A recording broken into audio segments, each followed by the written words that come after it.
numbers for this season? Well, as you look at them, both of them with 6 wins, ERA.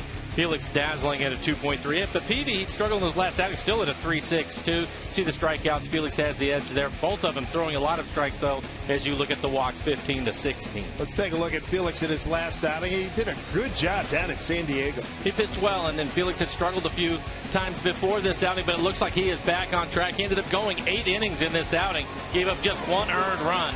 So Felix keeping the ball on the ground, that's always a good thing. That ball, a lot of sink to it. You can see him break that bat right there. Nice play by Brendan Ryan. But for Felix, if he's throwing strikes and they're down in the zone with the type of movement that he gets on all of his pitches, he typically does well. Take a look at some career numbers for both of these young men. These are 2 fine right-handers, both over 100 games won. Sub 3.5 ERAs. A lot of good work here. The ERAs are similar. You look at the strikeout numbers. Of course, Peavy with more career starts than Felix. You would think that he would be in that neighborhood once Felix catches up in starts. 42 more starts for Peavy. What do you look for from Peavy tonight? Well, I think, again, he struggled in his last outing. He gave up 6 runs in 4 innings pitched. Up to that point, he was on a good run. You know he's going to compete. He's one of the more aggressive pitchers you're going to see. Former Cy Young Award winner. I think if he can throw his breaking ball for strikes early in the game, that's going to mean that he's going to pitch well in this one. So Peavy doesn't throw quite as hard as he used to, but still good stuff. Tell you what, we got great ingredients. Another beautiful night here in Seattle. Kings Court, the Morse Be With You t-shirt, and the Mariners playing some good baseball. Not bad. White Sox and Mariners first pitch straight ahead. And how about Raul Ibanez last night? This one of the best at bats you'll ever see. 13 pitches, culminates in a home run. Mariners go on to win. Back with more on our pregame show right after this.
Brought to you by Ford. We are local.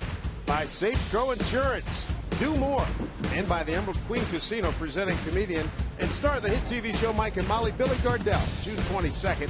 For tickets, go to emeraldqueen.com. Game 2, Mariners taking on the Chicago White Sox. Mariners victorious last night. Good to see Tom Wilhelmsen come through. Raul Ibanez with the home run. But let's take a look at the home run by Raul Ibanez. Our head and shoulders hit sequence. It was a remarkable at-bat.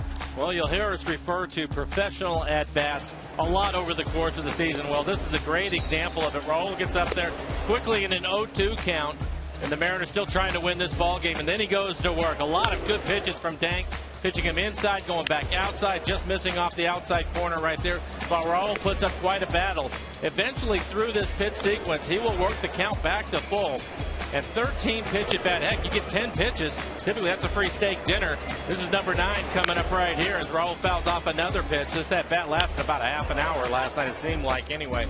But in the end, it turned out to be an important at bat. Raul was talking about the struggles of this club on this last road trip, and you had to make your own luck. Well, here you go. His 10th home run of the season. We're in the first week of June. Raul Ibanez with 10 home runs.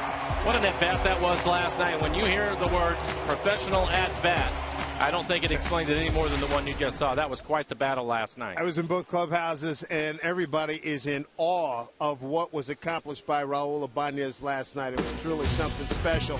We have another spectacular weather night here as you look from the vantage point of the Kings Court with Felix Hernandez taking on Jake Peavy. Brendan Ryan showing some sparkling defense again on a bouncer up the middle. Flips to Nick Franklin for the big double play. Big part of the Mariners' success last night. Glad you're with us. Game 2, Mariners and the White Sox. It's coming up next.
Wind out of the north portends for great weather here in Seattle as we look at the Morris Be With You t-shirt night along with the Kings Court. Gives you a whole lot of good ingredients tonight for baseball here at Safeco Field in Seattle. It's the Seattle Mariners taking on the Chicago White Sox. Game 2 of a 3-game set. Glad you're with us. Dave Sims, Mike Flowers, Root Sports Crew. Let's take a look at the White Sox batting order that will face the King, Felix Hernandez. For manager Robin Ventura leading off, it is Diaz. It's a good leadoff hitter. 7 home runs on the year for Diaz. Alex Rios, one of the few White Sox hitting cleanup tonight. He is hitting .284. One of the few White Sox having a good year. 10 home runs for him. Then Paul Konerko, you see what he has done against Felix Hernandez. A lot of success, .280 average, couple home runs, 4 RBIs. Then you have Danks and Flowers rounding out the 9 for the White Sox. They have struggled offensively. Felix Hernandez, See 12 starts, 6-4 record overall. Really good ERA at 2.38. 72 strikeouts to only 16 walks for Felix Hernandez. Opponent's average 2.35. Somebody bang the gavel. Court's in session. Let's go. First pitch in there. Called strike to Alejandro Diaz.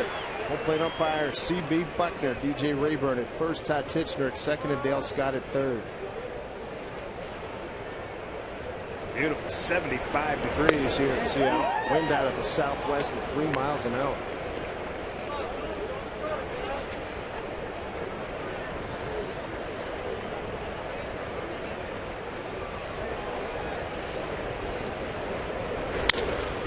Through the hole, base hit for Diaz.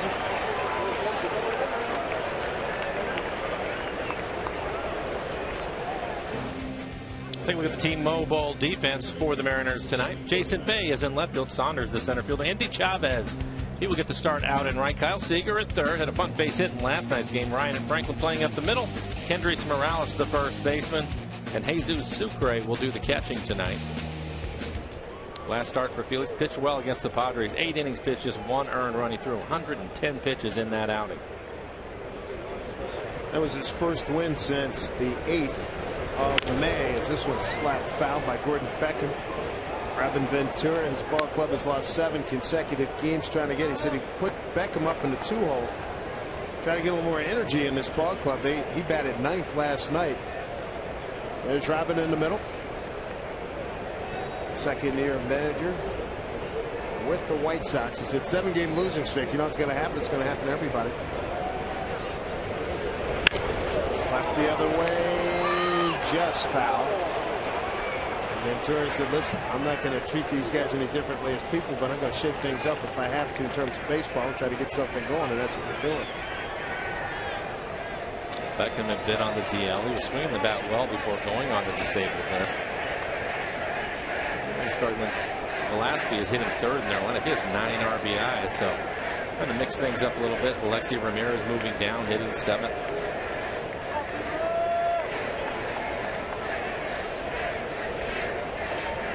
Felix 2-0 with a 2.17 ERA and 5 career starts here at Safeco Field against the White Sox.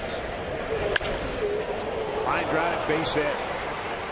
Chavez cut off. They got the runner between first and second. They had a run down. Ryan missed. Did he get him? He missed him. Franklin. And now he's going to run out of gas. They get him. Wasn't textbook, but it worked.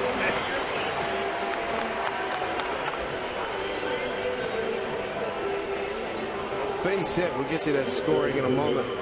And when you've been struggling, good play by Diaz to get to third, but when you're struggling, you have a base running mistake that Beckham just had and cost his team an out. You should have first and third, nobody out with Felix on the mound, and Beckham ends up in a rundown on this play. 9-6-4-3-6 on the putout.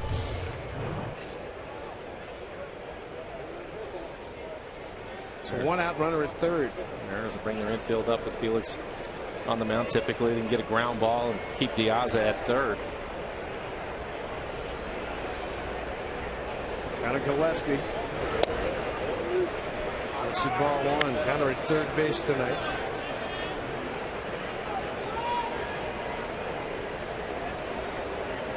His 50th game. The White Sox their 56th.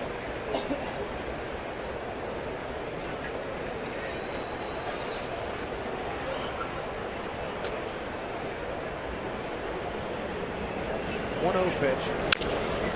Chop to Franklin. Tough play. Coming home. Didn't have it. And get the out.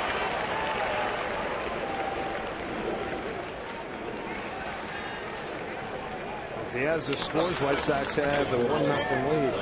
And no surprise, Robin Ventura with his leadoff hitter at third going on contact. And this couldn't have worked out any better for him. I think it's a firm ground ball to Franklin. He has a play at the plate, but because it's chopped out in front of the plate and it was slowly hit, didn't have a play. Ends up getting the sure out. Good idea early in the game. 10th RBI for Gillespie. 2 outs. Alex Rios, the hitter, 6 for 25 against Felix with a home run.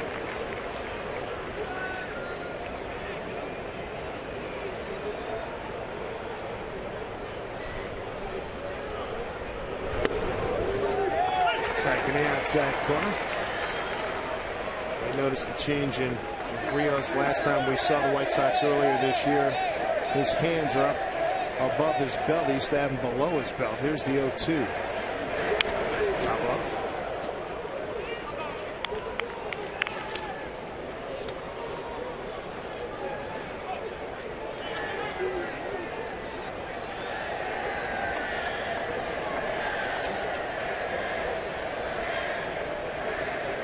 Nothing Sox. Here's the 0-2 pitch. Off the plate. Mariners have won 5 of their last 8 home games. Overall, they've won just 5 of the last 17 and stayed 4 games above last place Houston. Mariners tied with the Angels. 25 and 33, tied for 3rd place. Late swing keeps that bat alive.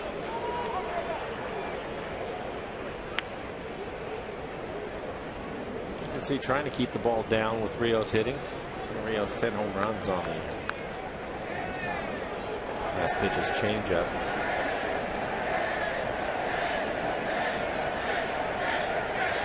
Well, 2 strikes here to Rios.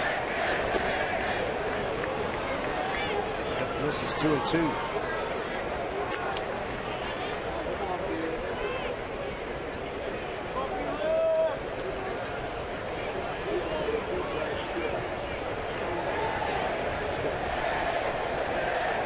Here comes the 2-2. Outside. Full count. On deck, Paul Konerko. Rios thought he already had the walk. He's on his way to first, but he'll have to come back and see one more pitch at least.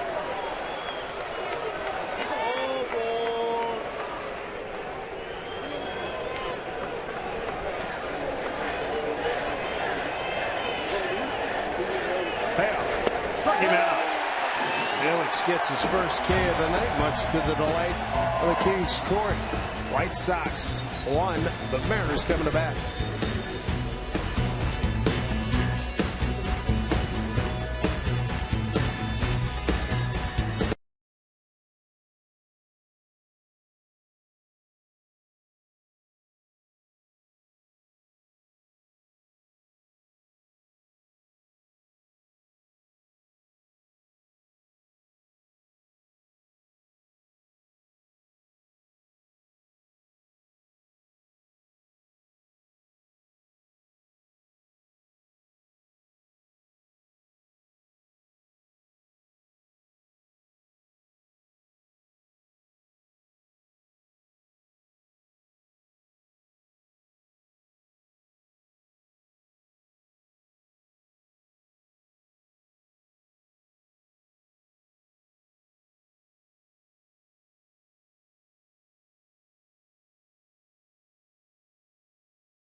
Well, Chef Dave, always a popular guy in Kings Court night here at Safeco Field.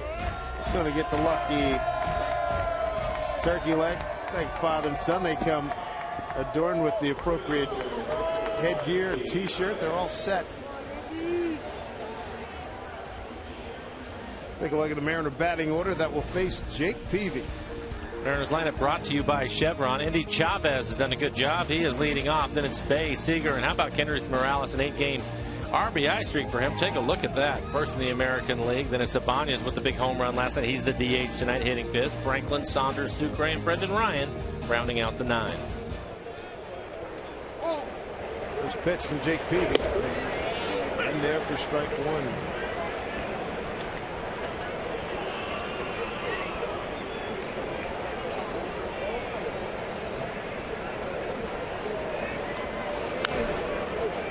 Foul by Indy's by behind 0-2. Jake Peavy. Here's what he's done this season. 6 wins on the year. 3.62 ERA. Again, he struggled in his last outing. 4 innings pitched. Gave up 6 runs. Center field coming on is Jordan Danks. His brother pitched last night. Can't make a catch. Andy slams on the brakes. Got a base hit.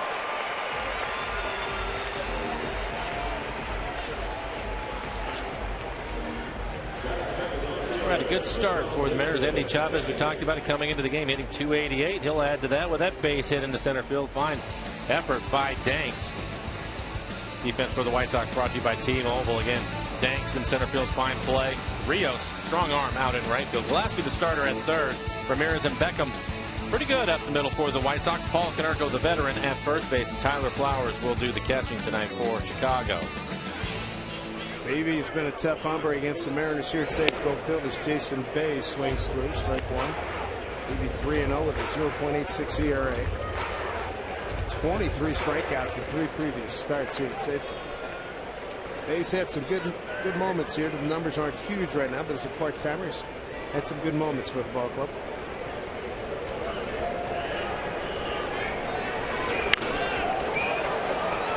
Popped up over the Mariner dugout. Konerko taking a look.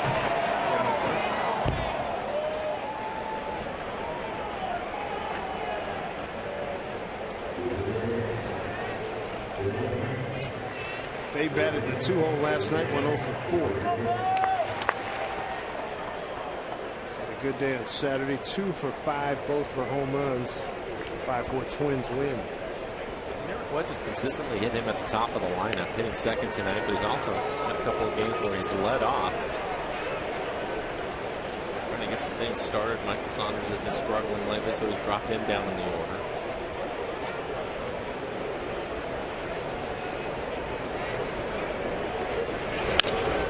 That's foul.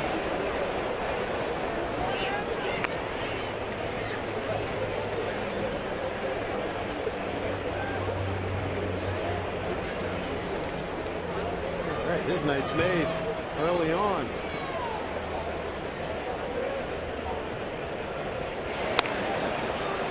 Chavez back.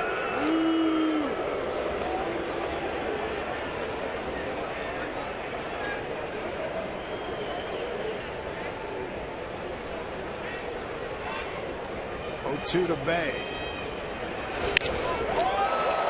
Fly ball deep left center field. Danks calling off the outside. He'll make the catch. Chavez tags, gets in the second nicely. 1 out, man at second. Heads up play by Endy Chavez. As soon as he realized Danks was going to be able to make the catch, he went back to tag up. He probably was about 4 strides into it and realized that Danks was going to take his time getting the ball back in. Took advantage of that and moved down to second base.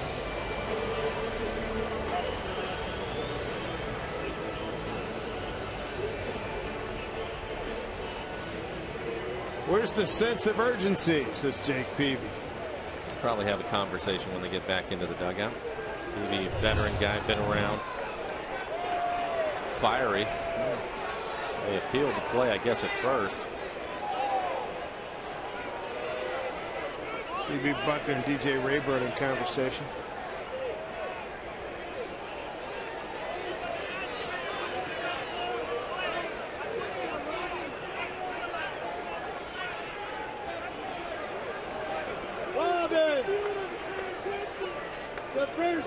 So Robin Ventura, a little agitated at the process. The umpiring crew. Here's Kyle Seager.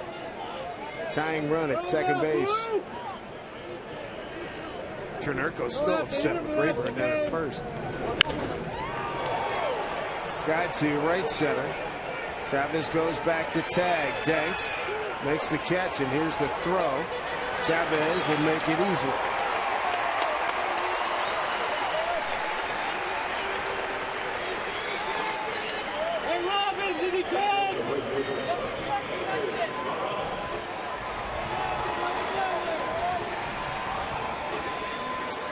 Fly ball to right center, previous to left center. So now Chavez at third with 2 outs and been the money man for the Mariners. Kendrys Morales. Morales hitting .347 with runners in scoring position this year. Seeing Robin Ventura barking here in the first inning. Frustrated club. We saw bench coach Mark Parent get thrown out of the game last night. Not happy with the way balls and strikes were being called. And Robin barking here in the first. Chance to tie it up here for the Mariners with Morales. Yep, everybody goes through this frustration in baseball during the course of the year. Sometimes more than others. True.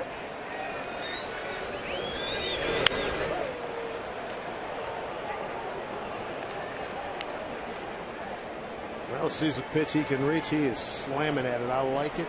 Keep it going. It's the club's RBI leader with 34. See what he's done off PV in his career, 3 for 10. PV 32 years old out of Mobile, Alabama. Hit hard, base hit, tie ball game. Kendrys Morales one more time. His 35th RBI. Some astute base running by Andy Chavez, and we got a new ball game already here in the first inning. It looks like Morales gets a pitch. It's about belt high and in as he turns on it. Yep, that looked like it was a fastball from PV. Gets it in the left field. Right man in the right spot. Gets that run back for Felix. Well, here's Raul Ibanez talking to White Sox players and coaches, Mariners players and coaches. Here's a drive right field. Raul has done it again. A line drive homer. The Mariners have the lead. It's 3-1 Seattle, and Raul Ibanez just having a magnificent run. It just continues on. His 11th home run, 27th and 28th RBIs. Not bad for a guy just had a birthday recently. 41 years old. What a leader. It's amazing. He is amazing. And now he's tied for the team lead in home runs with Michael Morris. Doesn't waste any time being aggressive. Again, a fastball out over the plate. Similar location to the one that he hit out last night. This one's line started to hook. I wasn't sure if it was going to be high enough to get over the fence. 72nd home run here at Safeco Field. Most of anybody who's ever played here. Take a look at his swing. Good extension on the pitch out over the plate. Franklin takes inside. 1-1. Joe McEwing was saying that you want to use that 13 pitch at bat, take that and show it to everybody in your system. Dave Hansen and Brendan Ryan said his 13 pitch at bat last night, the best they've seen since Alex Cora's 18 pitch at bat for the Dodgers that ended up in a home run against the Cubs back in 04. 2-1. Off the fist, Franklin. TV wins that race. Mariners get a quick response thanks to that man right there, Raul Ibanez, his 11th home run, a 2-run shot. Andy Chavez scored on an RBI by Morales. The veterans getting it done. Mariners lead 3-1.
key to getting back in the lead. Dave Sims. Dan Wilson joins us right now. Pretty good fireworks by the old timers. Wow. I'll tell you what, the best way to get to a good pitcher is early, and the White Sox did it, and the Mariners answered with 3 in their half. So these guys come out swinging a bat. It's amazing. How amazed are you with Raul Ibanez and what he has done? Unbelievable. I mean, the at bat last night, but just some clutch home runs really in the early going here, and you got to love the leadership he's brought to this club. And he does so much off the field in that clubhouse, but what he's done on the field with his bat has spoken some volumes as well. Paul Konerko. We're here first week of June. He has 11 home runs, tied for the team lead. Unbelievable. Yeah.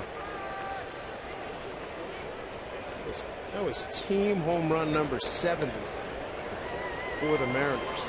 Started the day 3rd in the American League. 1-1 to Konerko. Chopper charged by Seager. And Morales with the tag. They did get him. 1 out. Sterling Bank, nobody works harder for you. Longest ABs to result in a home run since 2000. Alex Cora, I went back and looked at that. That was pretty amazing back at Dodger Stadium against Matt Clement. Termel Sledge, Todd Helton, Johnny Gomes, 4 players at 14. And Raul Ibanez joining that list of players at 13. Incredible at bat. Wonder how many of those guys followed it up the next at bat. on the next for the first pitch he sees. Exactly. Here's Adam Dunn. Foul.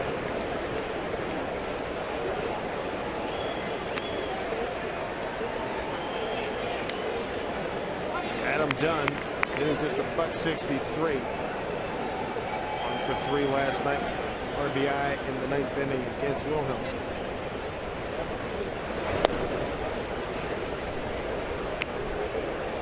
Evan Ventura said Adam Dunn swinging the bat really well, going up the middle, going the other way, and then he tweaked something in his back. He's been pull happy, and his numbers have plummeted. The Mariners have the shift on the infield. They had it on last night, but he just hit it through it. Hit the ball hard. And they're banking on the fact that if he hits, he's going to do what you said, Dan. That's pull it on the ground.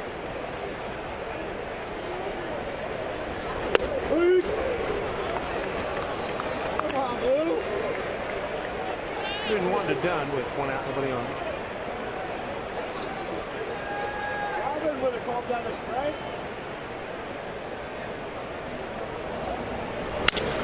That's hit a ton. Straight away center field. Saunders watching it leave the yard. Adam Dunn with his 13th home run. And that was nothing cheap about it. 3-2 Mariners. His 2nd career home run against Felix Hernandez. Well, typically they are not. And in a 3-1 count, Dunn being aggressive on a fastball that was middle away.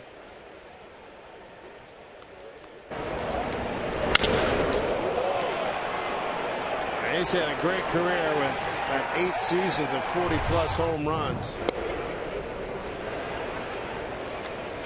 Former high school quarterback at Texas, Adam Dunn. Here's Alexi Ramirez.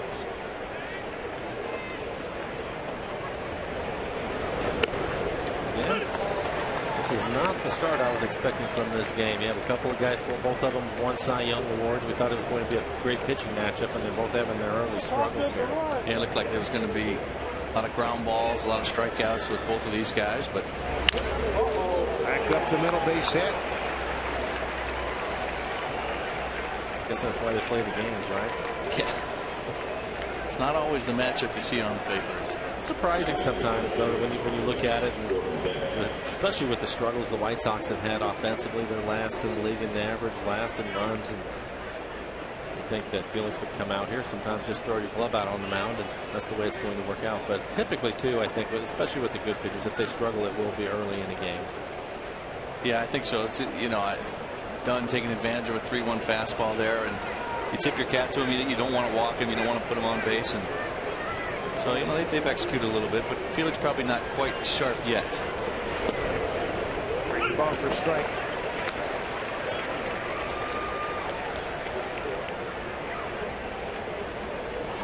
Jordan Danks, younger brother of John Danks, the lefty who started last night for these White Sox.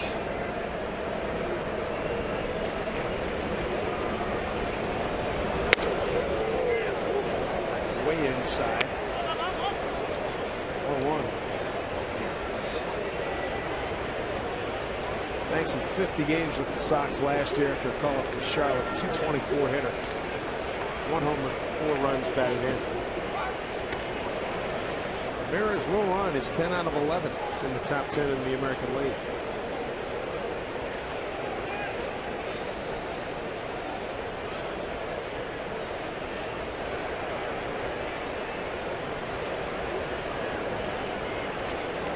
Ninth, 7th round pick in June of 08. Runner goes. Swung on a miss. Throw from his knee. Sucre. Not in time. Stolen base. Ramirez, his 11th. Pitch to Danksters. Strike 1 and 2. Tomorrow, make Safeco Field your office for the day and schedule a 12:40 meeting. Catch Mariners and the White Sox right here at Safeco Field rather than settling at your desk for the afternoon. Pull up a seat. Pick up tickets, Mariners.com. 1-2. A deep commit. Strikeout number 2 for Felix. Second out here in the second inning. Anyway, catches the first time I've seen Sucre do what he just did, and then his throw down to second from his knees. Why would he decide to do that on this stolen base? Well, sometimes when the pitch comes in and the pitch takes you in a certain direction where it looked like maybe it took Sucre to his left a little bit, and to get up to his feet, make that turn, get his body turned, and make that good throw, feels like he takes too much time, and runner got too good of a jump, so he kind of stays down at his knees, makes a little bit quicker exchange, and gets the ball down there quicker. To give himself a chance. Sucre is a guy that's got an arm that can do that. Not everybody has the strong arm and can do that.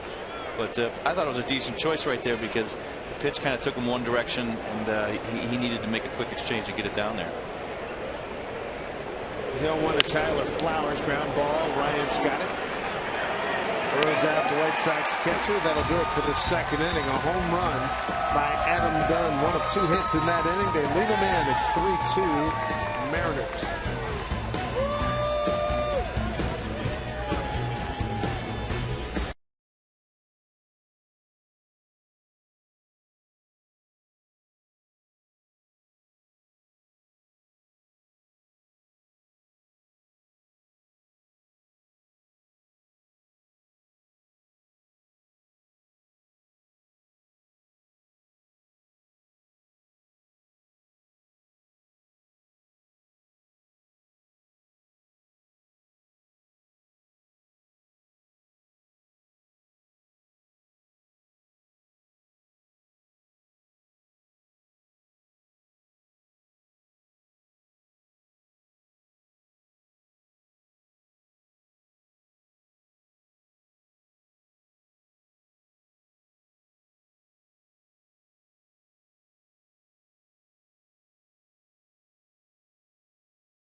Back to swing it here in the second inning. A couple Cy Young Award winners here in the mound.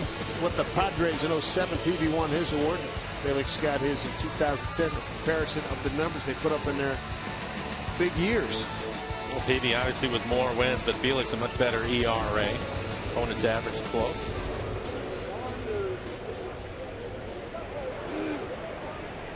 Great numbers here at Safeco Field. Michael Saunders. takes the bunt with him. Foul ball. And a foul ball. C.B. Buckner, the home plate umpire, trailing the play, so the ball go foul. So strike one to Saunders. Be followed by Jesus Sucre and Brendan Ryan. That's a good idea. We saw Kyle Seager get a bunt base hit last night, and Michael, who has been struggling, trying to find a way to get to first base, leading off the inning here. That's clearly a foul ball.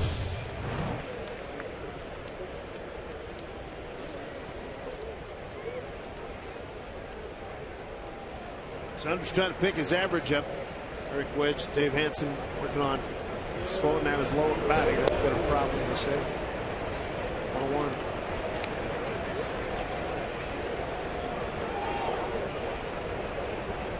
There's Dave in the glasses, Carl Willis, Eric Wedge. Through the hole, a base hit for Michael Saunders.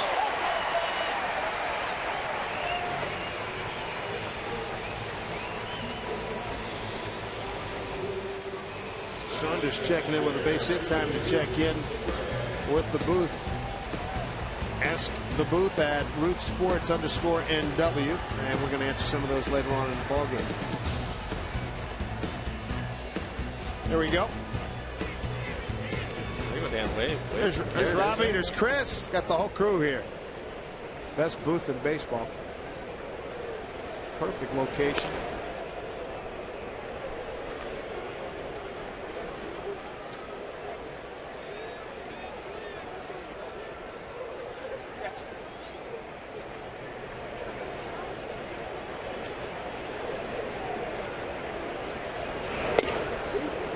Gray looks at a breaking ball for a strike.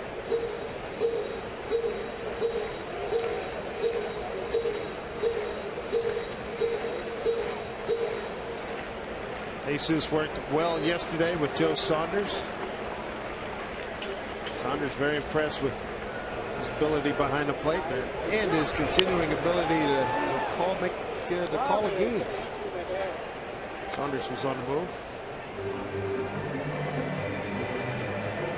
Talked a little bit in the pregame on the radio side, Dave, about Jesus Sucre and the job he's done. I think he's done a nice job, and I think one of the things we've seen from him is an ability to frame the ball very well. And when you're a pitcher on the mound and you're fighting for every strike you can get, when he makes those borderline pitches look better and the umpire calls him a strike, that's a big advantage. And that's when you get guys wanting you to catch for them as a pitcher. And he's done a real nice job. Hanger, center field, Danks, diving catch. Saunders has to get back.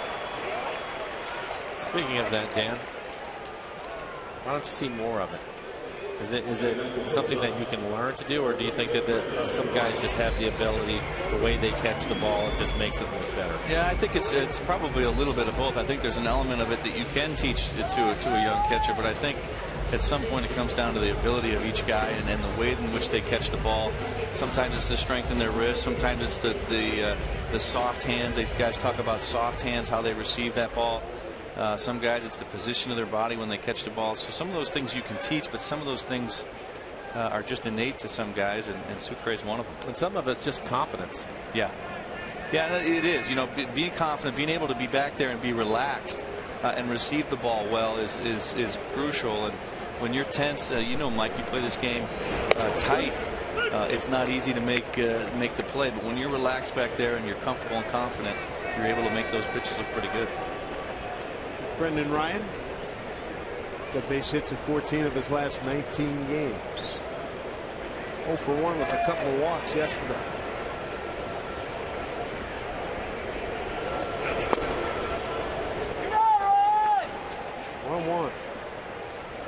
White Sox scored first. Counter Gillespie, an infield ground out. And the Mariners come back with 3 in the bottom of the first. An RBI by Morales and a 2-run shot by Ibanez. And Adam Dunn in a long home run straightaway center field in the second inning, top half. I'll say this for Peavy. He's throwing a lot of strikes. 23 pitches, 19 strikes, and 9 first pitch strikes to the 9 batters he has faced, which is what we expected. Only 15 walks on the season. Swing and miss. Boston beat Texas tonight 17-5. 17 runs, 19 hits. the Red Sox. Texas went 5 runs, 9 hits, and 2 errors. Boy. That was up at Fenway Park.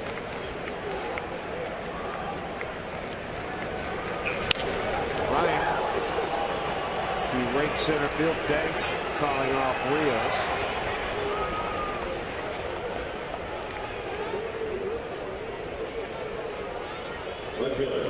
Things busy here early. 4 fly ball outs here in the first 2 innings to Danks in center. When you look at those comparisons between the 2 pitchers, Mike, I saw that Peavy giving up 45% fly balls, and I remember Peavy as a hard sinker guy, a guy that was tough to get in the air, but giving up a lot of fly balls. We're seeing that tonight. I mean, there haven't been very effective fly balls, but it seems like his ball is maybe up a little bit, not sinking quite as much. Zendy Chavez. He's hit center. Looks at a strike. He's had some health issues too, and you wonder his velocity isn't what it used to be. Down his upper 80s. So Mariners, hopefully, we were talking about too, the first couple of innings, that's typical. Sometimes guys are up, it takes them a little while to settle in, and although he's throwing strikes, sometimes the quality of the strikes really aren't what they want, and they'll eventually make some adjustments to get the ball down, especially a veteran like Peavy.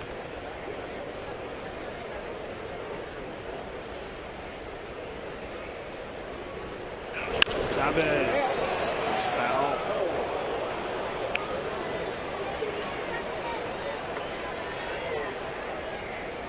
Peavy won a Gold Glove last year. It's the great Jim Cotton, the great Martin Burley. It's the only Sox pitchers to pick up that prestigious award. God, what do you have, 13 of them or something like that? That's an incredible number. 12, 13. Kitty could still feel this position right now. 0-2. Down to Konerko. Feeds to Peavy. And that'll do it. No runs, a hit, no errors, and a man left. 2 in the books. A 3-2 Mariner lead.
Sterling Bank. Nobody works harder for you. Equal housing lender, member FDIC. And by Jack in the Box, the Chipotle Chicken Club Combo is back for a limited time at Jack in the Box. Try one today with fries and a drink for just $4.99 plus tax.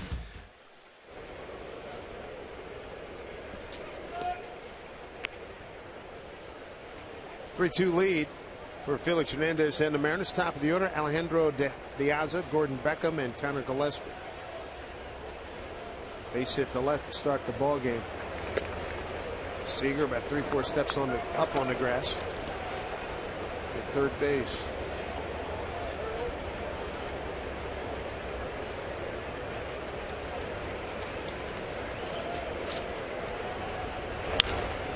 ball now to Nick Franklin.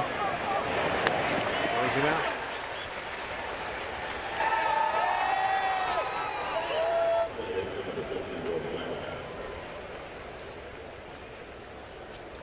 Three-two ball game. Another comparison. Look at the ground ball percentage.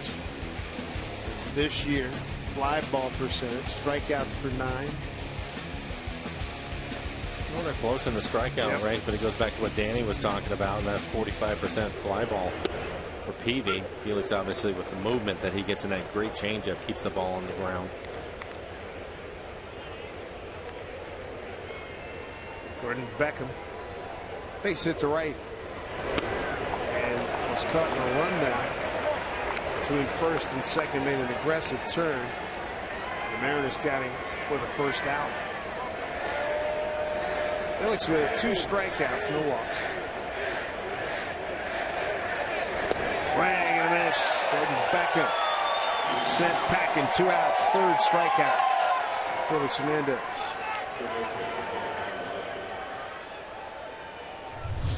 It's quick 3 pitches for Felix to Beckham. Looked like the changeup.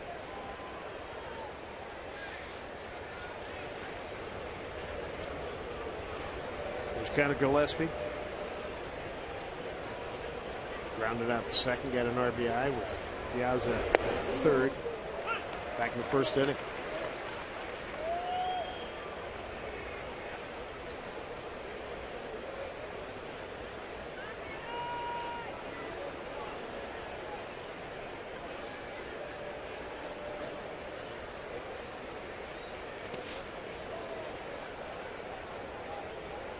The pitch is pretty amazing what he can do with it.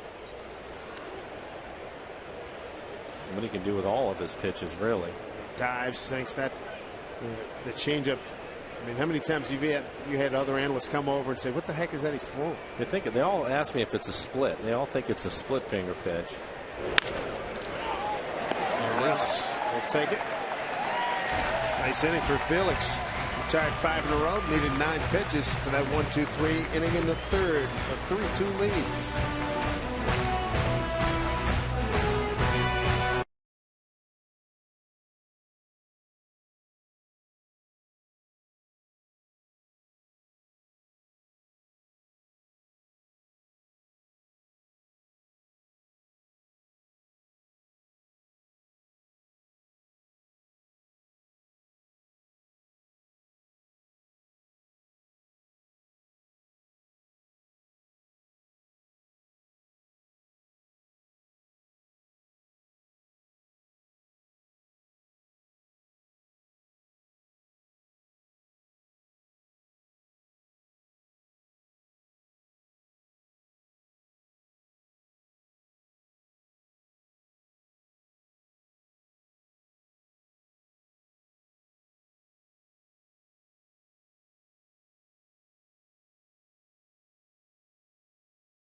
Sports is brought to you by Mazda. We believe if it's not worth driving, it's not worth building.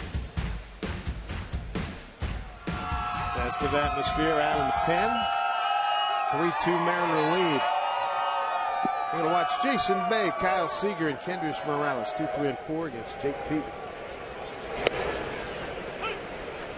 Fly to center, first time up for Jason Bay.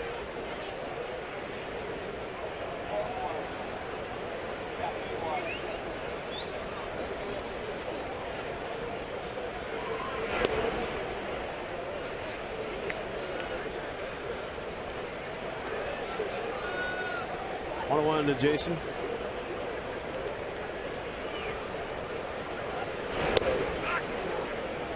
Back in 2010, Peavy suffered a detached lat muscle in his the back of his right shoulder. Missed the remainder of the season. That happened late June. Line drive just past the diving Ramirez. A base hit for Jason Bay. And that ends an 0 for 10 drop for him.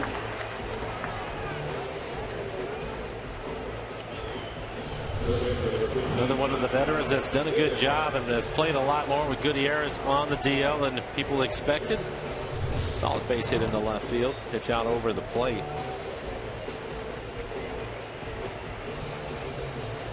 Except Kyle Seager flied out to right center his first time.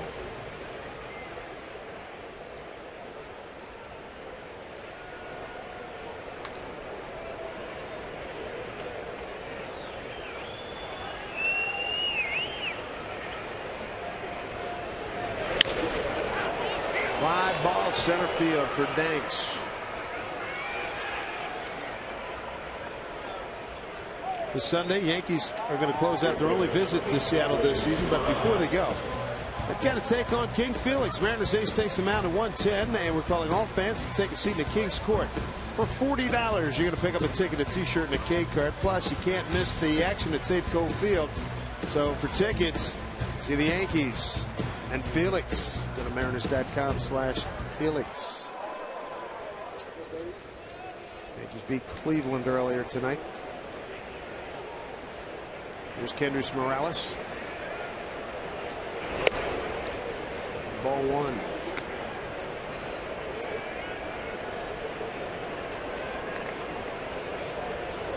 Yankees beat Cleveland 4-3. Take the first 2 games of the series.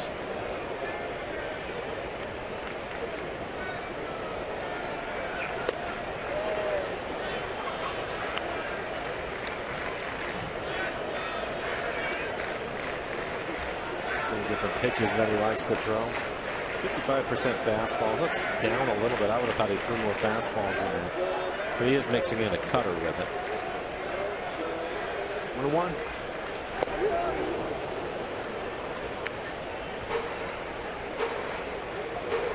Morales with the first inning RBI single to right off of PV. His 4th hit. 11 at bats against Jake.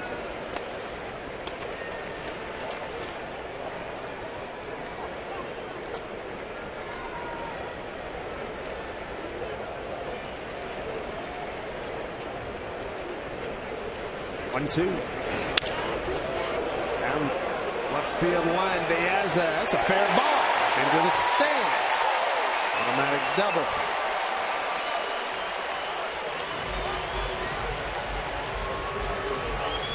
So Morales with his 18th double of the season. He's 2 for 2 tonight. And when you're hot, you get base hits like this. That's a changeup. You can see how far off the plate is, but he stays with it. Just fair. Bounces up into the stands. Mariners have action again here in the 3rd inning. It's pretty good plate coverage out there off that outside corner, Mike, and just being able to get a bat to it, hit that ball fairly well down the left field line. He's locked in. He is, and it's amazing when you see the replay and see how far his front foot and everything kind of drifting out towards right field, but his hands stay back. Yep. That's been a big key for him as he's been hot lately. Speaking of hot. Yeah, Raul Ibanez inside to him. 18 doubles for Morales, team leader. Raul with a good opportunity here. 1 out. Mariners at 2nd and 3rd. Take a look at the home run. He didn't mess around. It was a 13-pitch home run last night. This is on the first pitch as he lines it into the seats. His 11th home run on the season.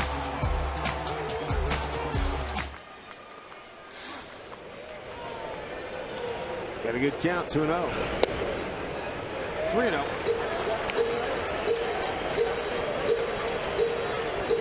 PV looks like they're going to kind of pitch around Raul here and go after Franklin, the rookie. Probably a good idea on their part because Raul's been so hot, Mike. Yeah, and a veteran hitter. And they have 1 out. He knows how to produce in this situation with a runner on 3rd. It's right on the corner. There's Nick Franklin. Rounded up first.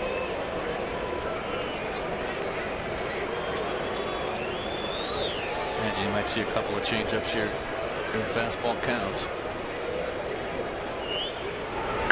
Oh, slams into another one, into the corner. 2 more runs are going to score. Raul digging for second. He's there with a 2-run double. 5-2 Mariners here in the 3rd inning. That is awesome. It's his 6th double. He's 2 for 2 tonight. 4 RBIs tonight. Veteran hitters getting it done again. Surprised they throw him a fastball and it's up and in the middle of the plate. You can see the catcher Flowers. He's set up just off the plate away. He had to reach back to try to get it. Raul covers it.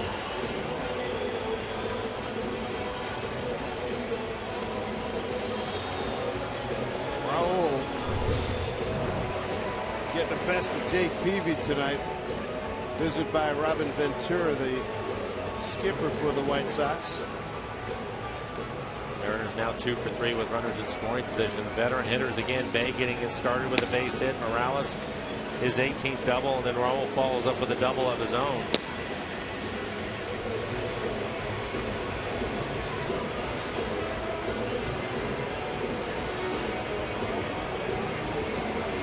Second partner let him have a long chat.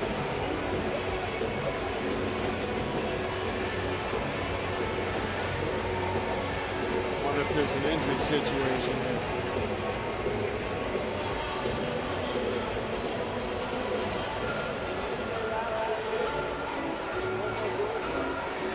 Injury situation indeed. Trainer out. Yep.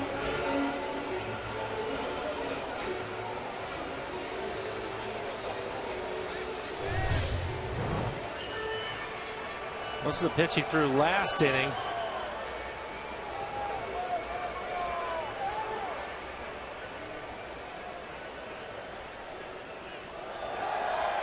He's in some pain.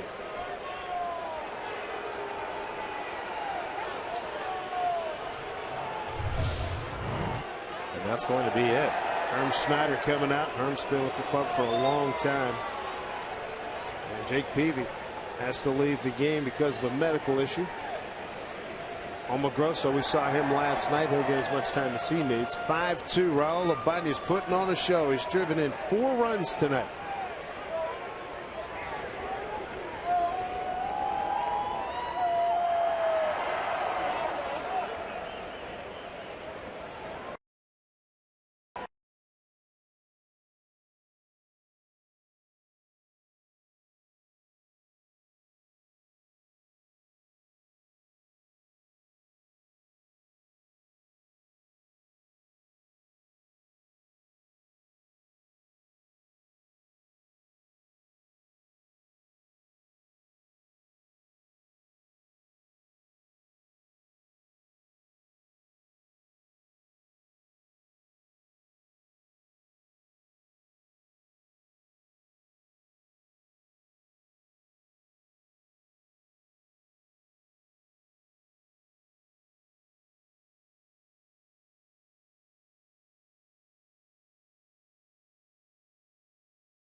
The entertainment capital of the Northwest.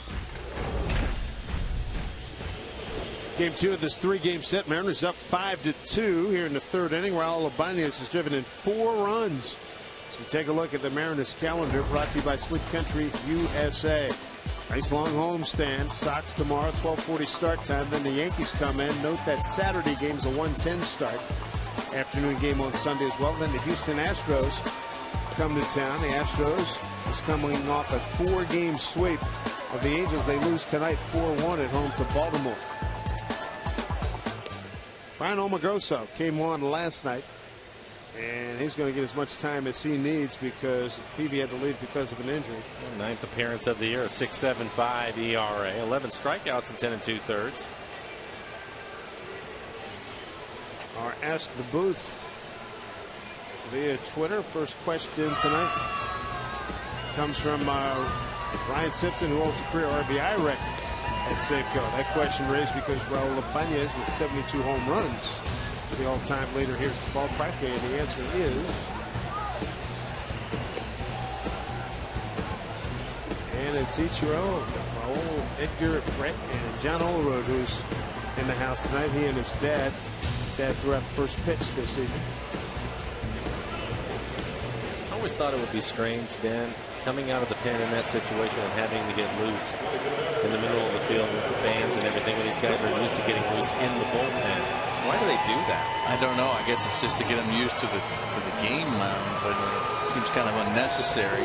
And you're right, it's probably a different dynamic. Yeah, I would think so. And I often wonder if the reliever could choose, say, you know what, I'm going to get loose out here. I'll come see you when I'm ready. Yeah, he might rather do that. I know for the catcher in the ball game, I think he'd prefer if he stayed out in the bullpen. I'm sure. Here's Nick Franklin, switch hitter, looks at the pitch inside for ball one. Grounded out for first. Final out of the first inning.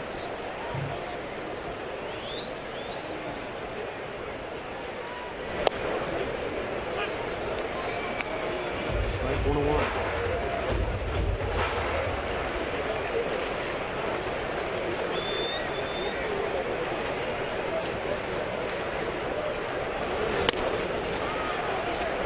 Two balls, one strike to Nick Franklin. Nick 1 for 3 last night. Got a base hit to left.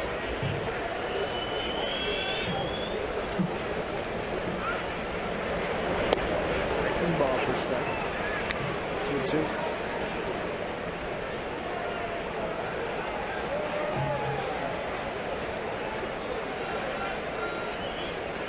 Jason Bay 1 for 2. The run scored. Morales 2 for 2. Couple runs scored. And here's a long drive. Right field. And Nick Franklin has just hit his first Safeco Field home run. A 2-run blast. It's 7-2 Mariners. For Franklin, his third home run. He hit 2 in San Diego last week. Third home run. RBIs 3 and 4. Came on a 2-2 pitch.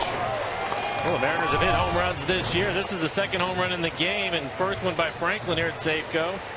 He's shown some pop, though. A couple of home runs in San Diego. Hit one out to center field on a changeup. Turned on the other one. He barrels that pitch up, fastball right down the middle. Robin Ventura. No question. Robin trying to get him to go in and take another look at it, but it looks like it's clear that it goes over the fence. Oh, it's off the top of the fence.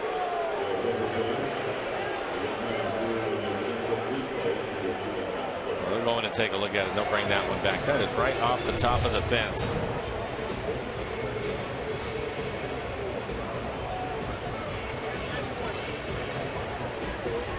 Take another look here. The wall cam. Rios played it and got it right back in.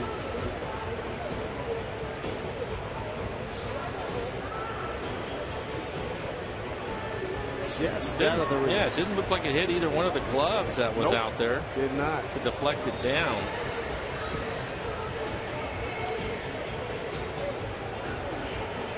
Did not. Let's see.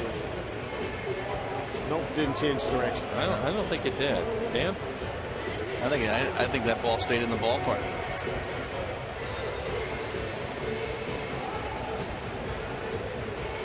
A little tougher to see from this angle.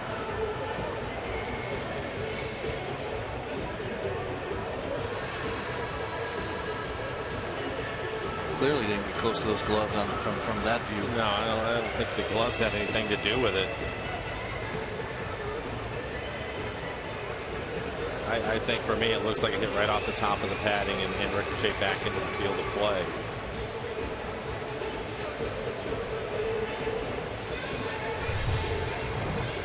for Dale Scott, crew chief Todd Tippson, DJ Rayburn to come back. Here they come. And they're going to call it a double.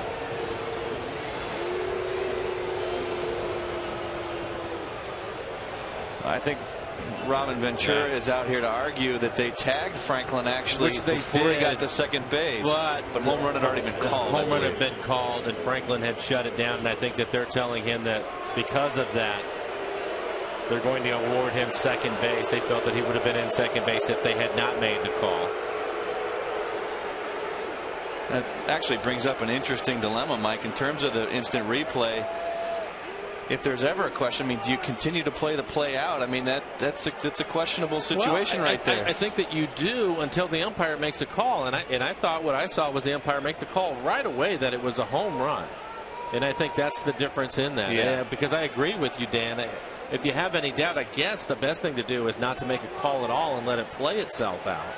But I from what I saw when Franklin was coming around first, I thought that the umpire, which was DJ Rayburn, made the home run call, and that's when Franklin shut it down. And then obviously it was an easy tag. He was out by 5 feet at second, but he assumed at that point that he had had a home run. And I agree with you, although I can also see Robin Ventura out there. I would argue to make the point. Yeah, sure.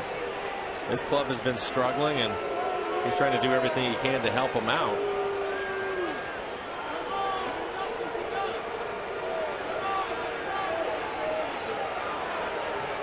So instead of Nick Franklin's first Safeco Field home run, he's going to get an RBI double. There's a good chance.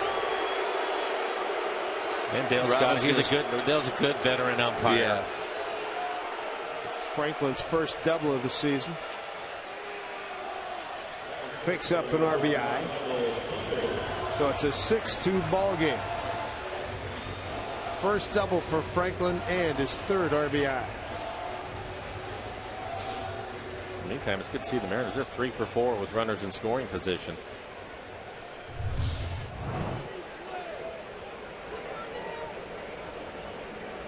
Ramirez supplying the tag, but clearly Franklin had. That was after the fact. DJ Rayburn was out in the outfield watching the ball. He thought it had gone over the fence, and he's the one that originally made the call. And that's why Nick never slowed down, even though he was tagged. He knew it was called a home run. He had seen it. Yeah, he had seen an indication given by Rayburn as Saunders looks at 1-1 count now. 6-2 lead for the Mariners. Doubling an RBI for Nick Franklin. 1-2. Saunders. Base hit to right his first time up. 4 hits this inning for the Mariners. They have 8 on the evening.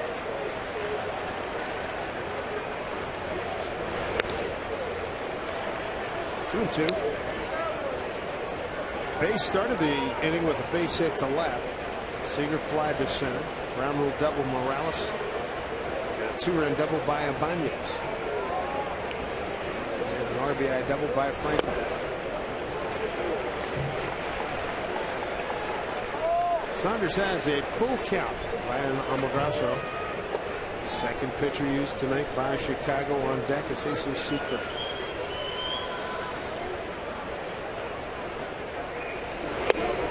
Saunders strikes out.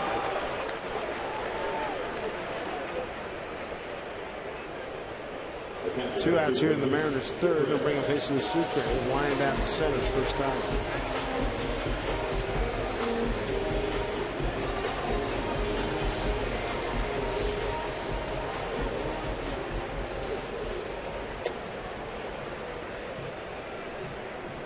See if Secret can get a 2-out RBI here with Franklin. Good speed at second base.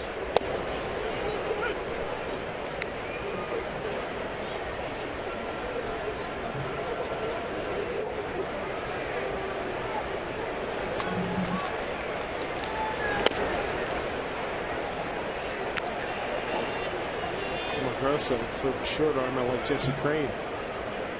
Good call. Good changeup too. I think Crane throws a little bit harder. 1-1. Chopper. Barehand play. by Gillespie to retire Jesus Sucre. But a 2-run double by Ibanez, an RBI double by Franklin. Franklin almost had his first Safeco Field home run.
The afternoon, enjoying blue skies and green grass for Safeco Insurance Grand Slam Family Package Day.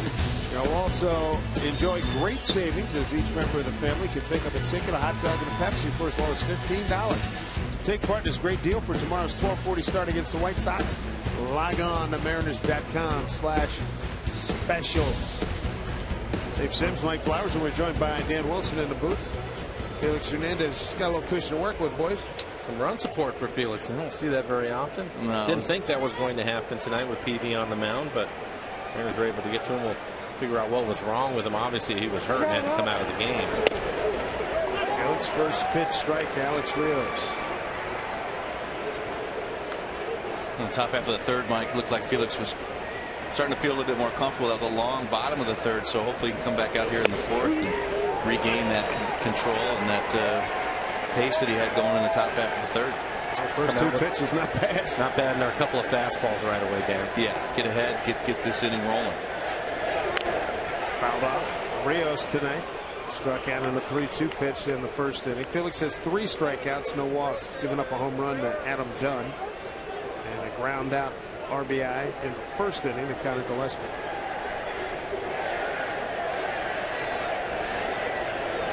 Two.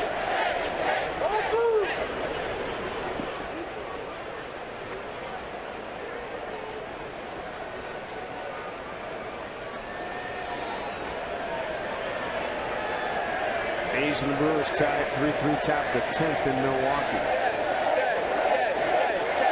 There's a 1-2 pitch. Outside, Texas got hammered in Boston 17-5. Baltimore beat Houston in Houston 4-1. 3-2, Rios, 3-2.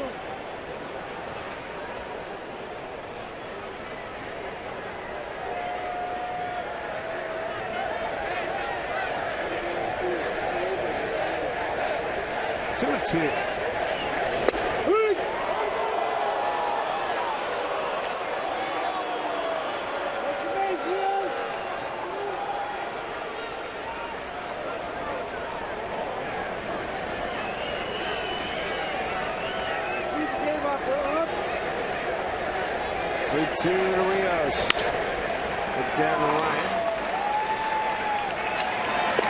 Wow.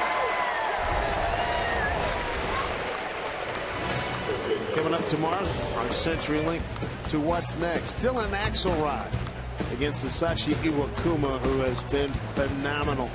Been great.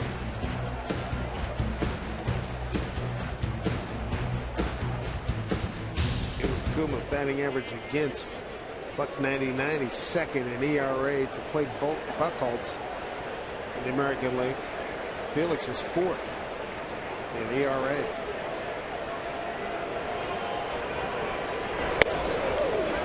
Strike one to Paul Konerko. Rounded out the third. One of the things I was thinking about watching Felix and Sucre back there catching him, Dan, is I wonder if Sucre coming to the ballpark today knew that he was going to have to buckle up, because one of the things with Felix is he throws so many pitches down, and they're usually hard down. You have to keep the ball in front of you, and there's a lot of work. And then I see Iwakuma on the flip side, and he seems like he's just easy to catch back there. Yeah, I would agree with that. And with Felix, even though he's throwing a changeup's definitely a pitch that he likes to use, and usually that's more of an off-speed pitch, and it's a little bit easier to block. But with Felix, his changeup up near 89, 87 miles an hour. That's a pretty tough pitch to get in front of, and you're going to take your bruises. So you're right. He's got to gear up for a guy like Felix, and then Kuma, he can kind of sit back a little bit, and he's got such good control. And well, I tell you what, it's been fun to watch those two guys at the top of the rotation pitch. I would agree. Felix has a good fastball. He's topped out at 95 tonight. Strike three called. Konerko gone. 2 outs in the fourth. Felix's fourth strikeout. Well, I'll take that back. Now he's topped out at 96. This last fastball to Konerko, 96 miles an hour. Has himself a 4-run lead, and he's just turning it loose right now. Yeah, you can see that pitch too down in the strike zone, Mike. I think he's feeling a little bit more comfortable here now in this part of the ball game. He's getting that nice plane. He's getting the ball down. We saw that those pitches up in the zone a little bit earlier on in the ball game, but really starting to feel comfortable now, and getting into his groove. If you look at those velocities in there, it's one thing to look at the fastballs, but it goes back to what you were saying, Dan.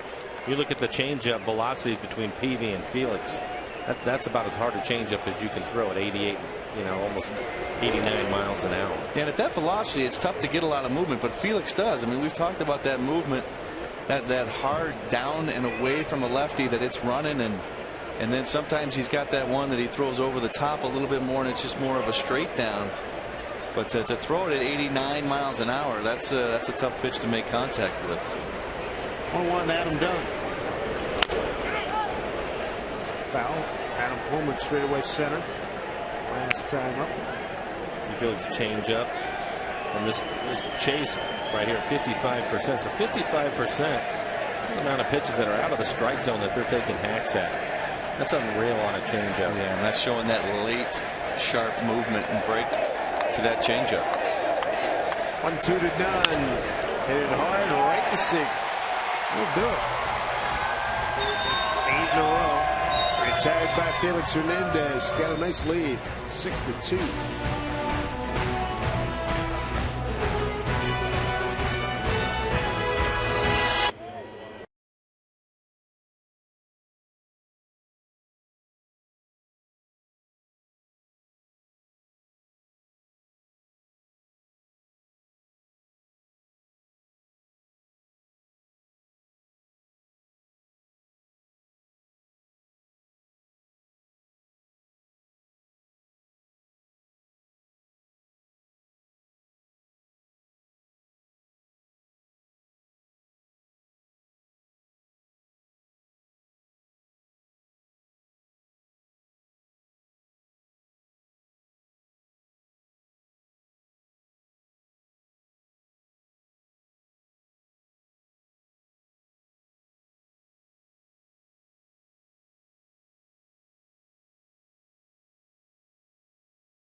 Hernandez pitching. Mariners lead at 6-2. Raul's driven in 4. AT&T trivia question time. Which neighborhood hosts Seattle's only national park? Alki, Ballard, Seattle Center, Pioneer Square.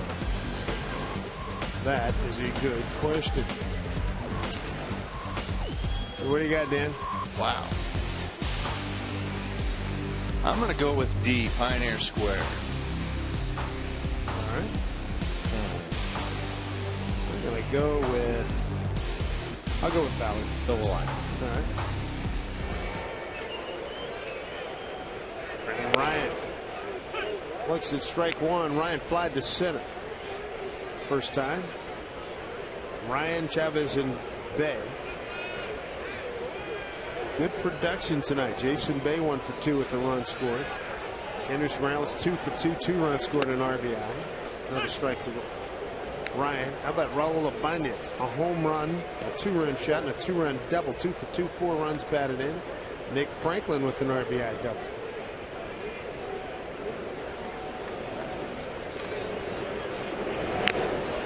And the catcher Flores holds on, much to the dismay of Brendan Ryan.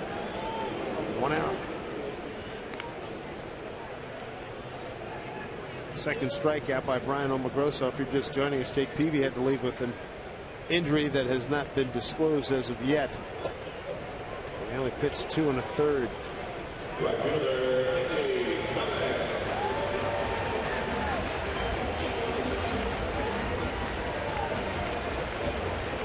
Top of the order, Endy Chavez. Base hit to center. Run scored in the first inning and a ground out to third. That's the first one play.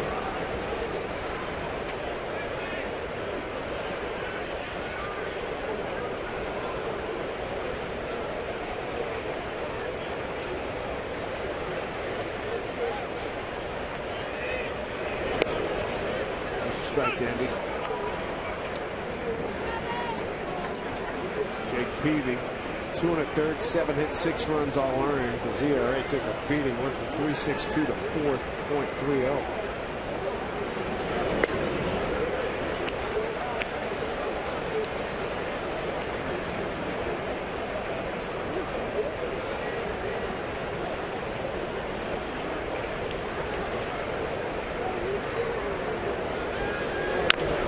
Chop foul, 2-2.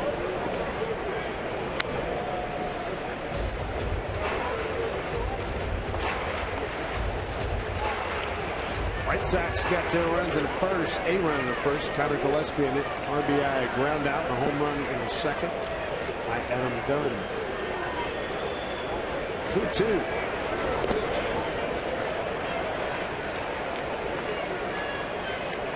Jason Bay's on deck.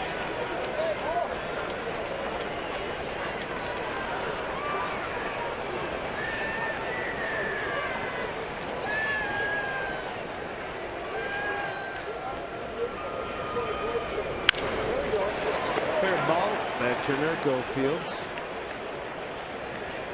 2 outs.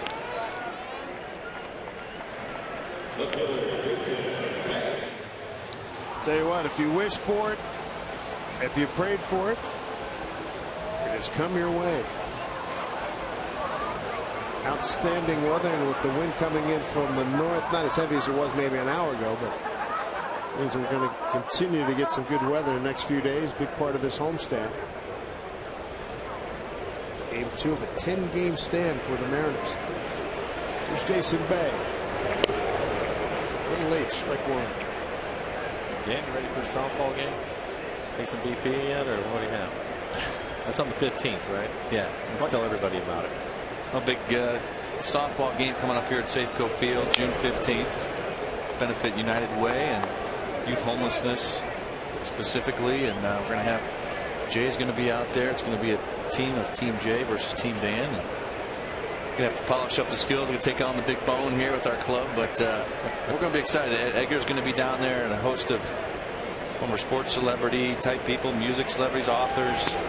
We've got quite a group coming out here, and there's a lot of ways folks can get involved with it. Mike, volunteer, go to uwkc.org and they can volunteer, they can donate. There's lots of ways to help out with the event. And speaking of good weather, we're hoping to have a great day out there, and they've sold 19,000 tickets to it. That's great. Congratulations on that. So we've had a great response, and it should be a great fun event to bring your family to. And following the game, about a 30-minute concert from the Young Evils, who are an up-and-coming Seattle band, so it should be a great day.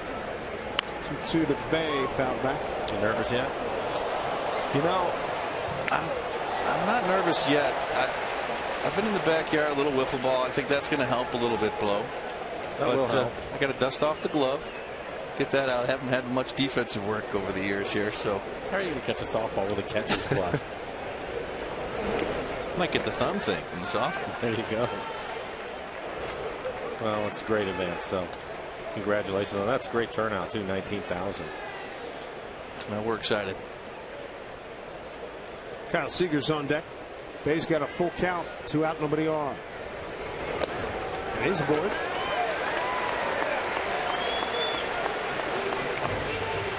Got a phone number or a website? Yeah, that uwkc.org /softball. Go there if you want to volunteer. If you want to buy tickets, it's a $10 ticket to come out to the ball game or the softball game and concert. So it's a pretty inexpensive afternoon and a way to come support United Way and youth homelessness. So uwkc.org /softball. And along with you and Jay and Edgar, you're going to have Gary Payton, I believe you said, and some of the guys from the Gary Seahawks. Payton, Slick Watts from the Sonics, and Jeff Ament from Pearl Jam will be out here. Steve Zakuani from the Sounders. Golden Tate. Get a chance to see if he can swing a bat. I know he can catch the ball. But should be a fun afternoon. Kyle Seager tonight. A couple of fly balls to center field.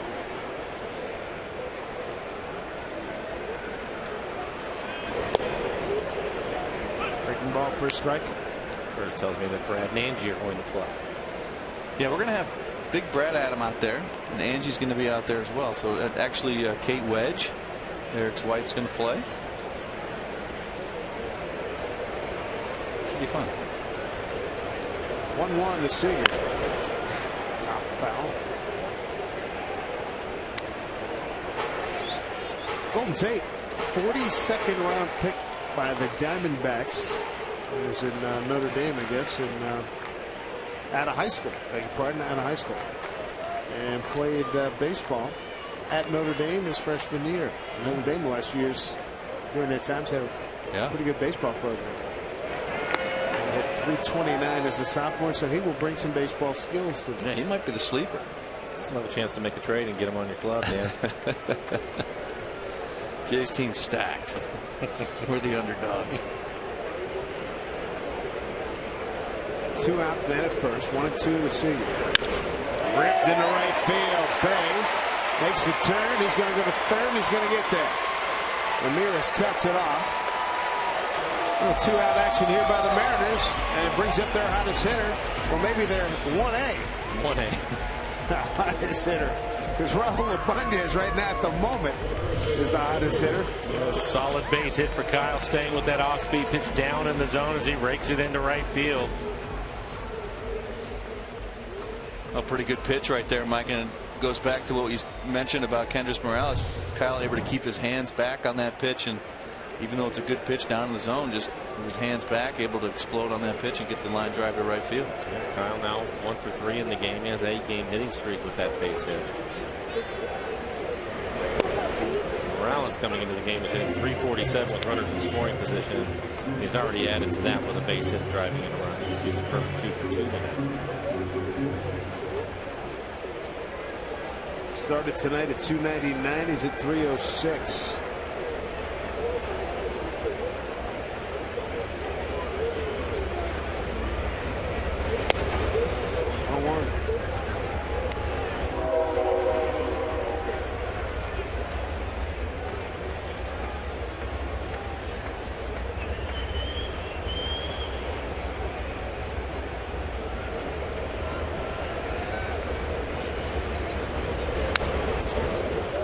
Straight back, 1-2.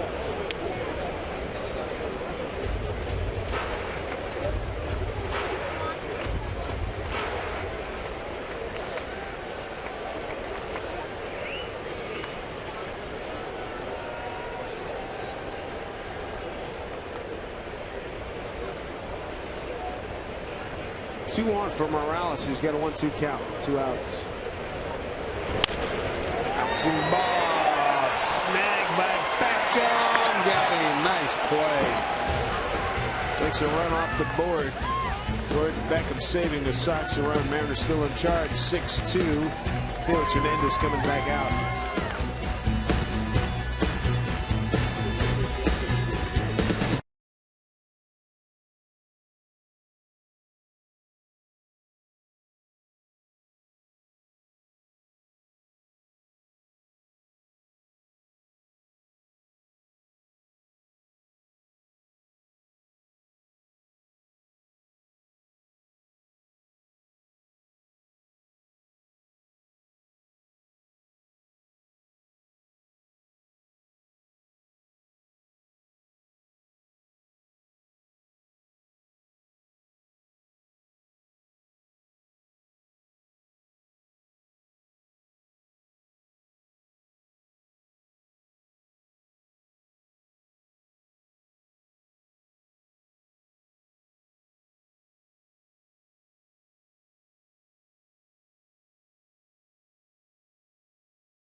You know, it's known as the Edgar game. This Sunday, Root Sports has Game 4 of the 95 American League Division Series against the Yankees. Relive all the great moments as the Mariners refuse to lose on Edgar Martinez 7 RBI night. You'll hear from Lou Piniella, Norm Charlton, and many more. Look back at one of the great comebacks in playoff history. And Wilson, you went 1 for 4 in that game with a single and a walk. And Mike Flowers, you went 1 for 4.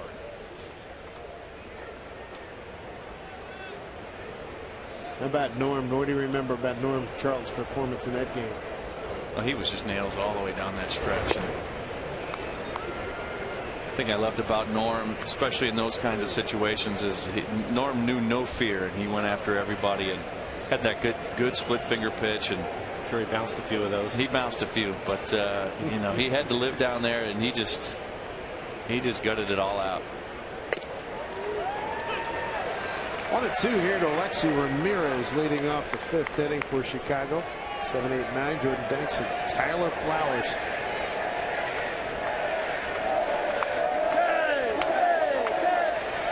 Felix, the 1-2. Drop foul. We got Sucre.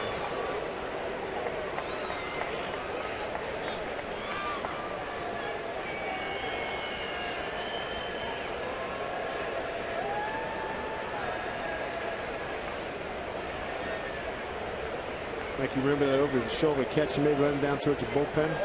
I do. Runner was tagging, I believe, tried to throw it. Danny didn't block the plate like I would have liked him to, so I could make the highlights. So he ended up safe, but I did everything that I possibly could. Dan? Well, I think the throw was a little late, maybe. And, yeah. Maybe just a little bit. Let's take a look at this foul ball. That was actually the follow through. Dan, you took a few of those. Those hurt. Yeah, it looked like the end of the bat clipping Sucre on the glove hand there. Sometimes if that bat is cupped, I mean, it hurts regardless. I can't tell if that bat is cupped, but sometimes it can cut your hand because that cup is sharp. But Rick Griffin out there checking to see if there's any broken bones. Jake Peavy had to leave the game for the White Sox. Now Sucre. Yeah, there's a little cup on that bat. Sometimes those cups can be sharp, and it looks like Sucre is going to be all right. Probably take a couple throws here to see if he's okay. Your glove hand there is so exposed, Mike, and you can get the back of the hand. Sometimes the bat comes down and gets the elbow or the forearm, but Sucre is ready to go. See the foul through here. Bat comes around and makes contact right there.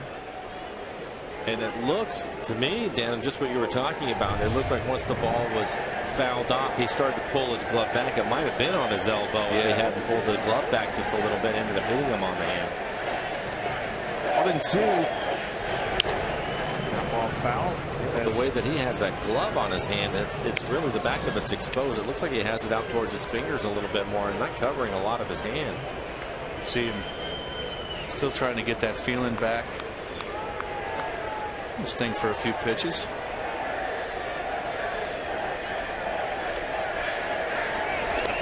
There you go. He did. Ramirez is gone. That's the 5th strikeout for Felix Hernandez. One out here in the 5th inning. It's 9 in a row retired by Felix. Another good play by Sucre to keep the ball in front of him. Looked like it was a slider that was buried in the dirt, and he did a good job of blocking that pitch. Well, Sucre, you can see him here. He's kind of flexing his hand a little bit. And then he gives the curveball sign. And then look, he points to the dirt and says, hey, Felix, get this ball in the dirt, which he does. And he knew Ramirez would offer at it. Nice pitch. Nice job by Jesus Sucre behind the plate to remind Felix. And those are the situations where, as a catcher, you make a big difference with that pitcher. Jordan Banks, the center fielder, looks at ball 1-1. Banks with 5 putouts through the first 3 innings here tonight in center. Struck out his first time up. I have to say, he's been impressive defensively, Dan. Yeah. You know, that's such a little thing, but it makes all the difference for those pitchers. Just those little reminders. He went to Dale Scott. It's easy to focus on how he's framing the ball or blocking the ball, but it's all those little nuances of the position that you don't pick up all the time that makes a difference. Absolutely. 9 in a row retired by Felix. He's got 5 strikeouts.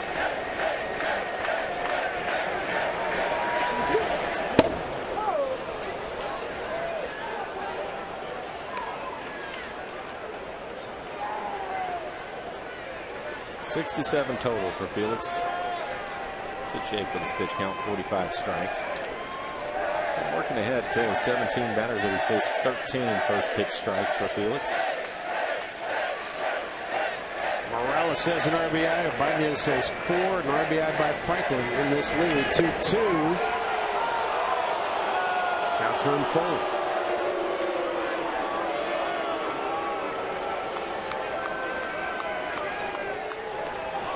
On deck, Tyler Flowers, the catcher in the 9-hole.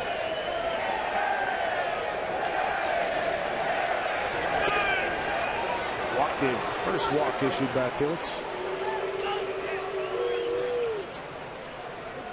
This copyrighted telecast is presented by authority of the Seattle Mariners and may not be reproduced or retransmitted in any form. The accounts and descriptions of this game may not be disseminated without the express written consent of the Seattle Mariners. 1 out, 1 on. Ends a run of 9 consecutive hitters retired. Here's Flowers, a ground out to short.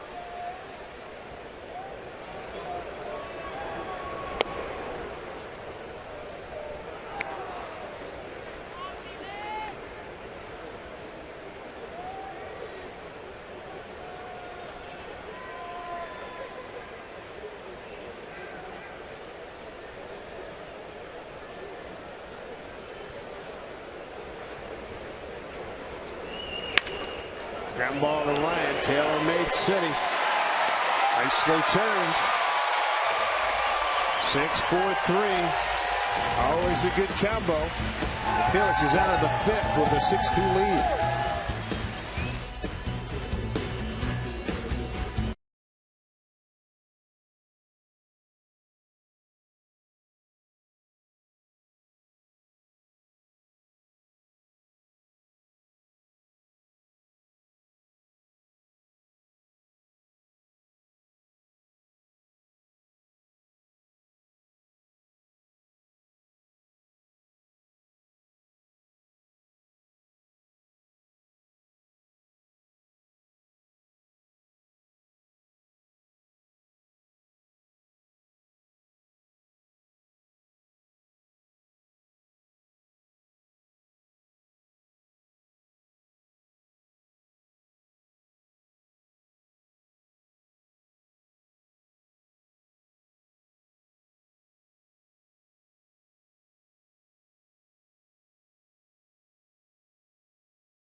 Take a look.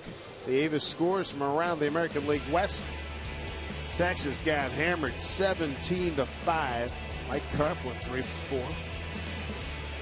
Got thrown out of the game. Dan, you saw that with David Murphy pitching late in the game for Texas, and Baltimore beat Houston. In that Texas game, David Murphy saving the bullpen, throw him in there, right? Oakland against Milwaukee loses, and then the Cubs 3-1 over the Angels. Murph got an inning of work, it looked like, and punched out Karp, and I don't think he liked it. So, arguing with the umpire, I can see it. With the umpire, yeah. That's the worst. I've always said that. I hated position players. I hated facing position players. You can't win in that situation, you know? You're supposed to get a hit, and then you end up popping it up or something. The velocity is so off, and it's just not a good situation for a hitter. Here's Raul Ibanez on fire tonight. I really like the position players that thought they had the curve. Oh, down. yeah. You try to hit, you come out of your shoes against those kind of guys? I would. Why not?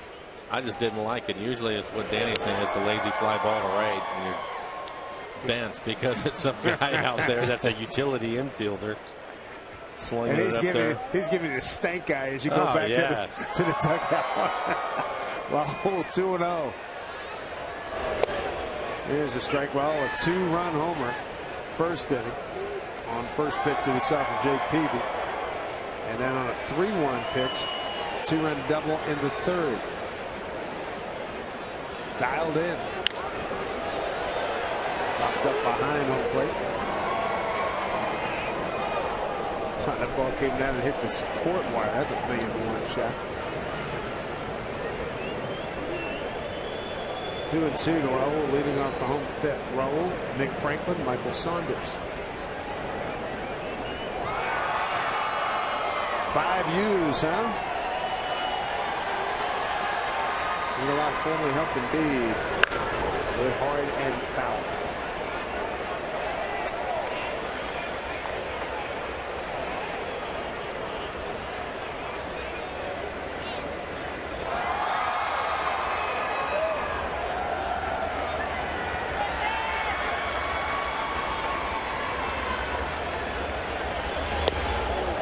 Swing and a miss. Raul's gone. Magrosso on in relief. Started Jake Peavy, who had to leave with an injury. It's his third strikeout.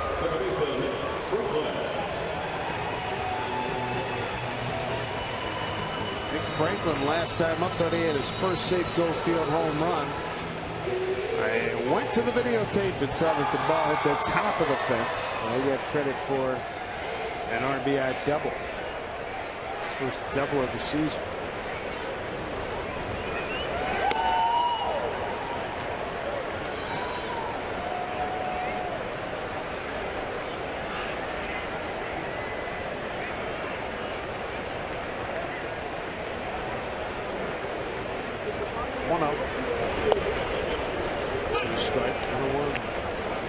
Nick Franklin with the double ear flaps. Usually switch hitters have 2 helmets versus just the one, but they go with one with 2 ear flaps. You know what? You see that quite a bit.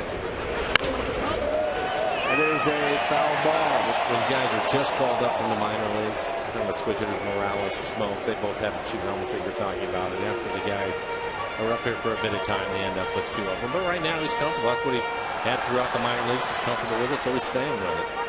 But I wouldn't be surprised if he makes a change at some point.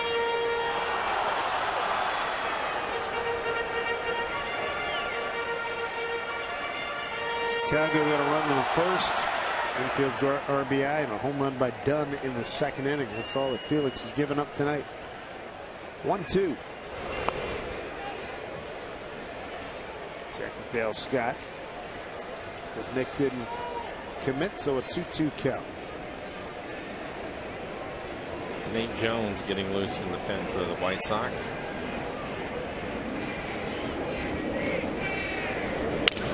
Broken back ground ball, back and backhand. Safe. Good speed by Nick Franklin. Base hit.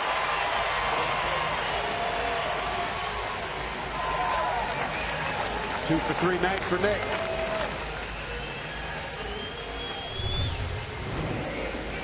He runs hard. He feels he has a chance on the backhanded play, and he runs through the bag. So many times you see guys get that little stutter step before the bag because their steps are off, but he ends up hitting right there on the front of the bag and just beats it for a base hit. So his second hit of the night. It's like one of those, Mike, where he got off the end of the bat and he didn't hit it well. That kind of was able to buy him the base hit. He had some time to get down the line. A lot of times, too, when you're hitting it off the end, you're kind of reaching out there and your momentum's taking you out of the batter's box towards first for the left-handed hitter. And that certainly helped. Michael Saunders, the hitter. 1 for 2. Got a second inning single to right.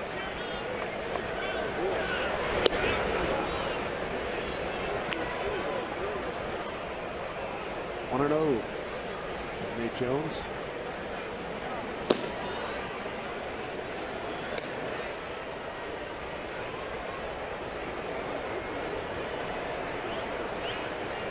One out, Franklin. He takes off.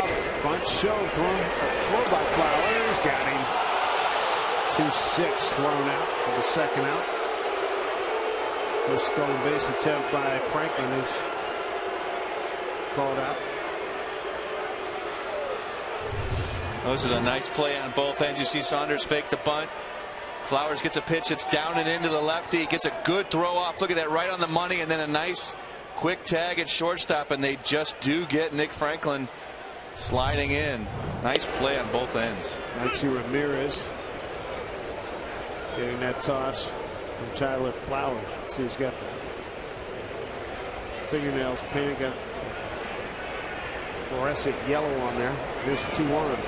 Fingernails. It's hard to go with Dan from the fingernails. I never had to go with the fingernails. No. Tape? No, I never. I just. You guys didn't have a hard time seeing the fingers? Ripped into right field for a base hit. A 2-hit night for Michael Saunders. Goes to 10 on a 3-1 pitch. Michael has to start feeling a little bit better about himself, gaining some confidence. His second base hit in the game, hit it hard into right field. Good job of pulling his hands in tight to his body, get the barrel to it. Nice piece of hitting. We heard earlier, Mike, about them working with Michael on slowing his feet down. You know, I had a hitting coach early in my career, Tony Perez, that said slow feet, quick hands.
Which neighborhood hosts Seattle's only national park?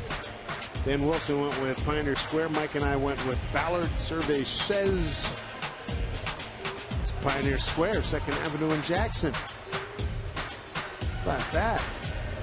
Quick tour here. Klondike Gold Rush National Historic Park commemorates the gold rush of the late 1890s.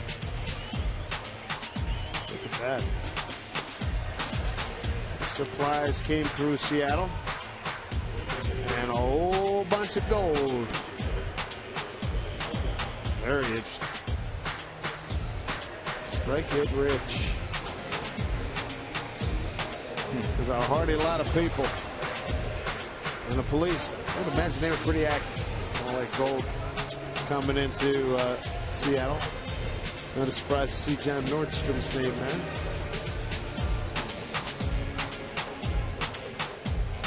An empire that family's built. And that's just a couple of blocks north of Safeco Field. Kelly Shopik is going to pinch hit for Sucre. Took that shot on the left hand off the bat of Ramirez.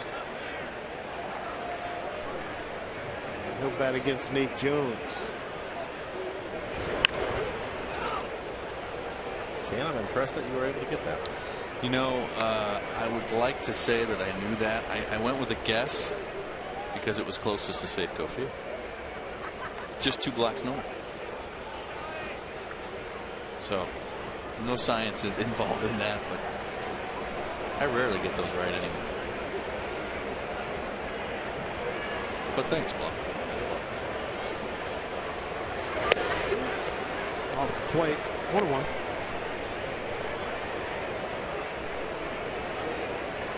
Shapik, a 198 hitter with 3 homers and 8 runs batted in. Oh, for his last 10, he would love a hit here.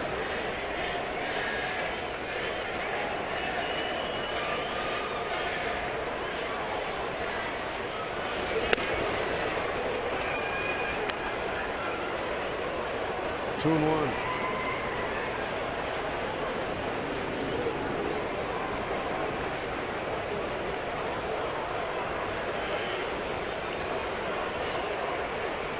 Hitting stars tonight. Raul Ibanez, 2 for 3, 4 RBIs. Morales 2 hits tonight. He's got an RBI. Nick Franklin's driven in a run. Mariners trying to add some more. Felix has struck out 5, walked 1. Had a double play helping him in the 5th inning. Did give up a solo shot to Dunn in the 2nd and an RBI in the 1st to counter Gillespie. Mariners are 3 in the 1st and 3 in the 3rd. Shapik 2 and 2 now. That's a really good fastball. 97 miles an hour, just above the strike zone. That kind of a funky delivery too. Mike looks like he takes the ball out of his glove, kind of pauses, and then makes that short arm delivery. It's like he cocks his arm back, and then it is strange.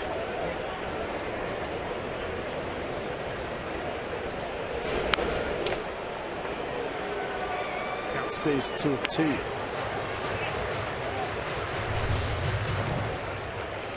Take the look here on the McDonald Supermo. He kind of cocks his arm back and then brings her through. A lot of times pitchers don't like to show the ball early. That's the way Jones makes his delivery.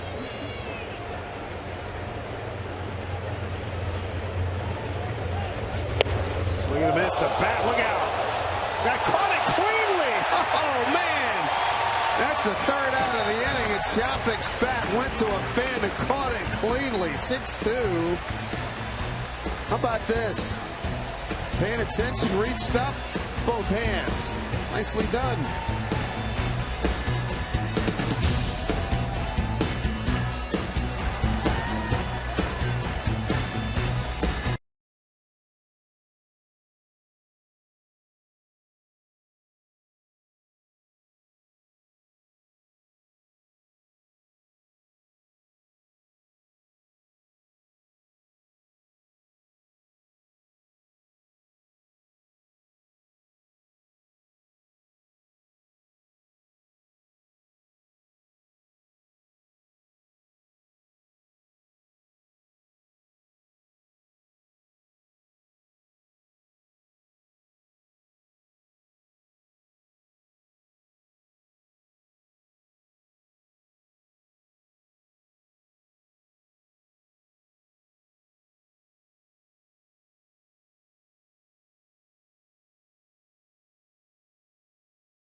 A 3-game set.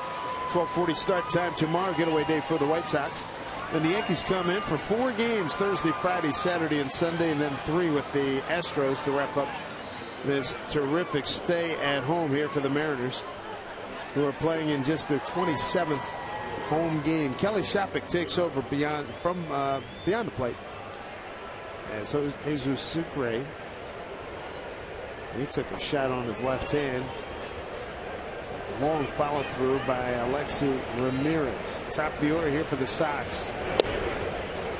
Alejandro Diaz, Gordon Beckham, and Connor Gillespie.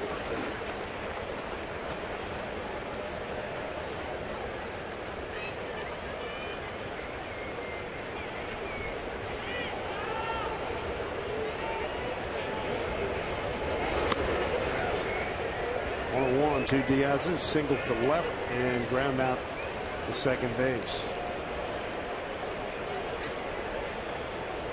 73 pitches for Felix. Again, he's done a good job pitching ahead of hitters. 14 first pitch strikes to the 19 batters he has faced.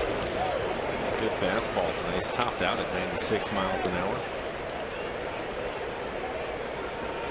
Now goes through that lineup that third time, Mike. This is where the creativity comes in a little bit. You have to get a little creative and approach guys in a different way. Well, the good news is he can still use his fastball with the lead that he has, Dan. See if they can do anything with it. They really haven't tonight, other than the home run by Dunn. And that's what's nice about a 4-run lead is you can kind of run after him with that fastball and let your defense work behind you. Line drive cut by Morales.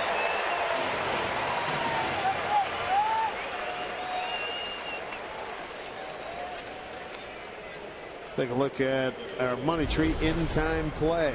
Dan, right on time with this one. Talked about it. Throw him a fastball, 3-1 count. He hits it hard, but unfortunately you have a guy with a glove over there in Morales.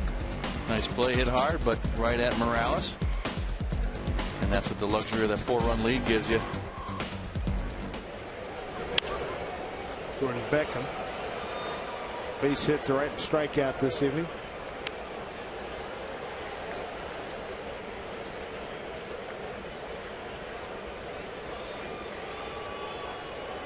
Just joining us, Jake Peavy had to leave the game. Still waiting word on what the injury was. He faced 14 batters, gave up 7 hits, 6 runs, all earned.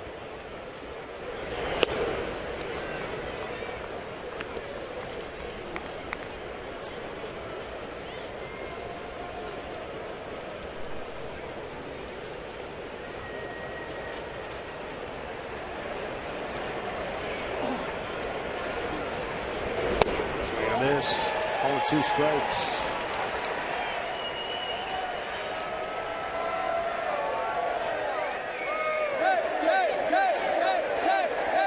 Felix's 14th start against the White Sox. Second time this season. 3-5 record, a 3.69 ERA.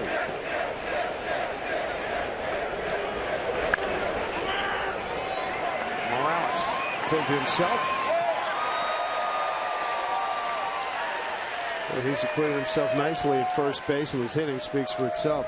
It's always an event when the Bronx Bombers make their way to town this season, and they've only got one trip to Safeco Field. So make plans right now to be on hand this Thursday through Sundays. Robinson Cano and the Yankees face off against Kyle Seager and the Mariners in a 4-game series. Get tickets for that series at Mariners.com.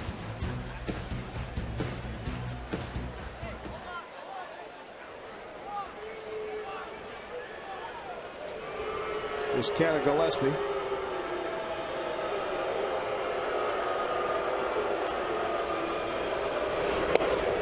Breaking ball for strike. Felix's first 2 innings, he allowed 2 runs on 4 hits and a couple of Ks. The last 3 2/3, no runs, no hits, 3 strikeouts.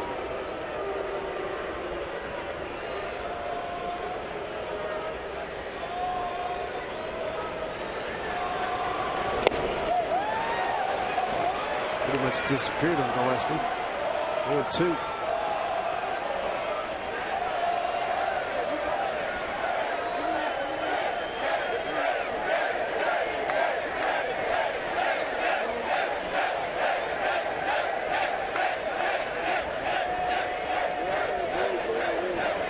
Comes the 0-2. In and out of Shopek's glove. Tough break.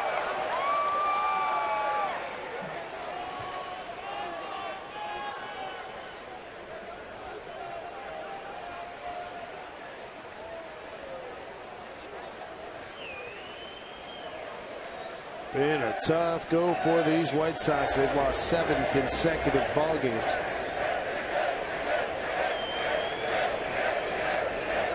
Here's Felix at the 0-2.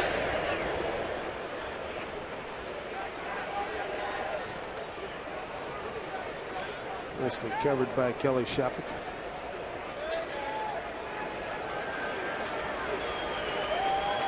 Robin Ventura talking to him about Felix. Said Felix has the same ability to get into a hitter's head like Freddie Garcia. Take a little off, add a little bit. Just knows he has a feel for what the hitters are trying to do, so he counters it beautiful. Here's the 1-2. Give him 6. 6 strikeouts for Felix Hernandez as he's through 6. And he's got a 6-2 lead.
Nice evening for Felix Hernandez through 6. He picks up his 6th strikeout right here, getting Connor Gillespie to end the 6th inning. Sharp tonight for sure. He's only walked 1, and that walk was erased in the 5th by a double play. Good news tonight, Felix has got plenty of run support. Mariners scored 3 times in the 1st inning after the White Sox went up 1-0. They made a 3-1 ball game. White Sox come back with an Adam Dunn home run in the 2nd, make it a 3-2 ball game. Then in the 3rd, big 3 spot put up again by the Mariners. Raul Ibanez in the middle of everything. 1st inning, 2-run homer. 3rd inning, 2-run double. There's Brendan Ryan looking for his first hit tonight. Fly to center and a strikeout. Swing and a miss. Jake Peavy, starter for Chicago, had to leave with rib soreness in his left side. X-rays taken here at the ballpark were negative. He'll get an MRI tomorrow here in Seattle. Those rib injuries, those oblique injuries, those are tough ones for pitchers, especially on that front side. Create a lot of that torque. I think the hardest thing with that, Dan, is you just never know when you're really ready to come back. Yeah. You feel okay walking around one day, but then you're just not quite ready. It's turned away, 2-2. Justin Smoke going through that himself. He's got his on the right side this time. A couple of years ago, he had it on the left side, so he couldn't even breathe. Yeah, they're tough.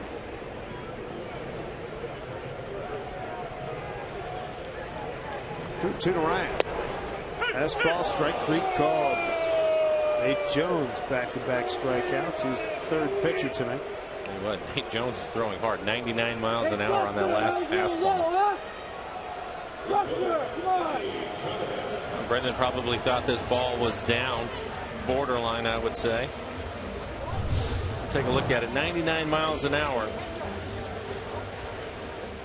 think he has an argument, Dan. Yeah, I think so. Looked like maybe he's across the plate. It might have had the knee, but that ball pretty low. Andy Chavez 1 for 3 with a run scored.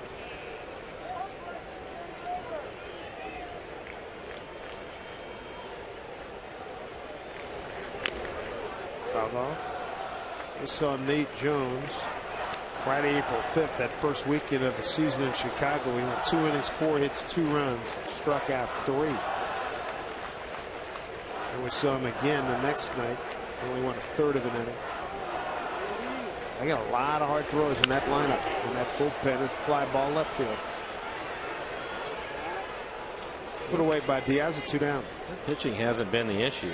They're 6th in ERA. It's their offense. Their offense is, which is surprising, especially playing in that ballpark. And I always thought that was a good hitting ballpark. And you look at the guys that they have in their lineup, and to be last in average, last in runs scored, 13th in home runs is surprising. Yeah, I agree. It is a very offensive ballpark. Maybe more so in the summer when it heats up. Yeah, that's true. It's been maybe cold out there in the Midwest, but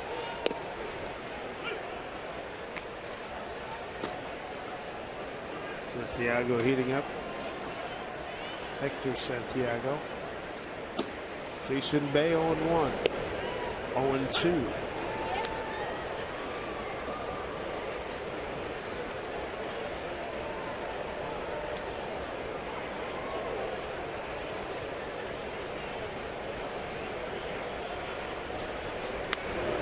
Fooled badly there. The 1-2-3 inning. The Mariners are done in the 6th. Felix coming back out. 6-2 lead.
Baseball on Root Sports, being brought to you by CenturyLink. Your link to what's next by BNSF Railway, the engine that connects us, and by Pizza Hut.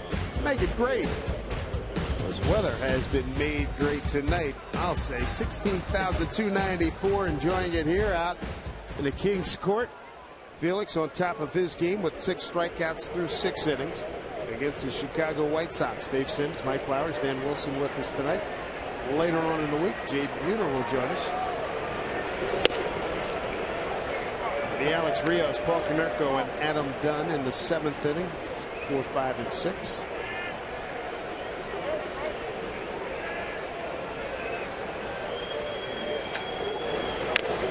Chop foul. Just to have Felix in a game where his margin of error is not like the eye of a needle, for crying out loud. yeah, he pitches in his share of close games. This one not so close. Gives him the ability to go after the hitters a little bit more. 0-2 strikes to Rios, who struck out and grounded out to short. Dan, you're talking about Jones and the way that he cocks his arm back there and holds it. You should be able to see it early. Felix is just the opposite of that. Strike 3 call. Back-to-back Ks for Felix. 7 on the ball game. 1 down here in the 7th inning.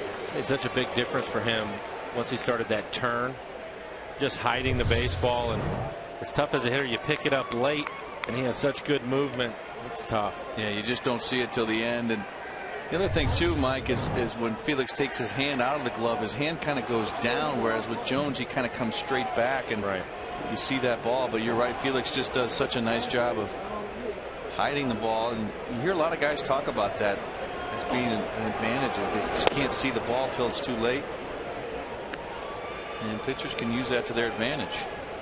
I don't think there's anybody in the league that keeps their arm speed up with all the pitches he throws as consistently as he does. I would agree. I mean, he's got bouncing ball to Ryan. Goes out Konerko. 2 outs. Carl Willis talks about him and talks about throwing all of his pitches with conviction. But it's just, his arm speed is unreal. It is unreal on all his pitches, and I think with the exception of the curveball, you're talking about the slider, you're talking about the changeup and his fastball. There isn't a lot of speed differential there between those 3 pitches, but his arm speed is definitely the same on all of them. In the movement, it's the movement, Mike. I mean, I think it's late. We've talked about it. It's late. Anybody you guys played against that was that consistent with the arm speed? I would say Pedro Martinez. You're talking about another guy. His changeup was different. He didn't throw his changeup as hard as Felix does, but his arm speed was up on it, and he would sell it. Don't you think, Dan? Yeah, I would. That's the one name that comes to my mind too is Pedro Martinez. And so, what was the differential on his? It was about 8, I think, 8 miles an hour. Right to ball, misses 2-0. I remember he was a long arm guy for such a short guy. I was going to say he was a little more of a slinger. He'd kind of sling it up there. His ball had a lot of life. Yeah, 3/4 a side arm. Right? Yeah, his fastball it would get on you in a hurry, especially when he was younger. He was 95 to 97 in that area. A little tail on it too? Not a whole lot. He was fairly straight. Was it hard? Yeah, and it just that last few feet in front of the hitting area would just jump on you. And you mentioned it, Dave. He was a little guy. You didn't expect it from him. Right. And it just kind of jump on you. And then, of course, he had 3 other pretty good pitches to go with it. Yeah. And he would throw them at any count, just like Felix does. 2 outs, nobody on 3-1 to done. Right into the shift in short right field. Franklin's there, throws him out. Felix has a cruise in the 7th inning. The home 7th coming up here at Safeco on this beautiful night. Coming up, it'll be Kyle Seager, Kendrys Morales, and a hot man himself, Raul Ibanez.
Brought to you by Washington's Lottery. What happens when you combine trucks with bucks? You get an amazing second chance scratch game. Win a new truck or one of 6 $10,000 cash prizes. Play the Trucks and Bucks second chance scratch drawing from Washington's Lottery today. Visit WALottery.com for details. Couldn't ask for better weather this week. Keep it coming. 6-2 Mariners. Second game against these White Sox. Mariners tonight got the pitching. They've got the hitting. Just a matter of closing it out now. Here's Kyle Seager. Strike one to Kyle, who is 1 for 3. A couple flyouts to center field and a base hit to right.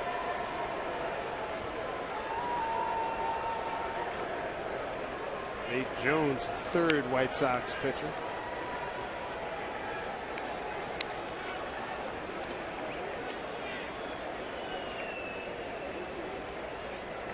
Oakland's lost. Houston's lost. Texas is lost.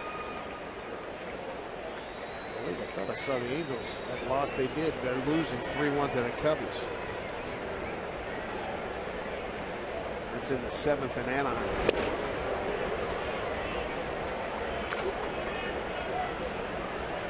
Angels have lost 4 in a row. Houston, till tonight, had won 6 consecutive ball games. 1-2 count here to Seager. Strikeout victim tag applied by Flowers. Nate Jones, that's his 4th strikeout.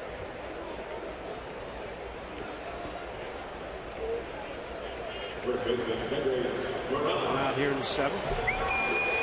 Kendrys Morales, another good night for him. First inning RBI single. Ground rule double in the 3rd. 2 for 3. Scored twice.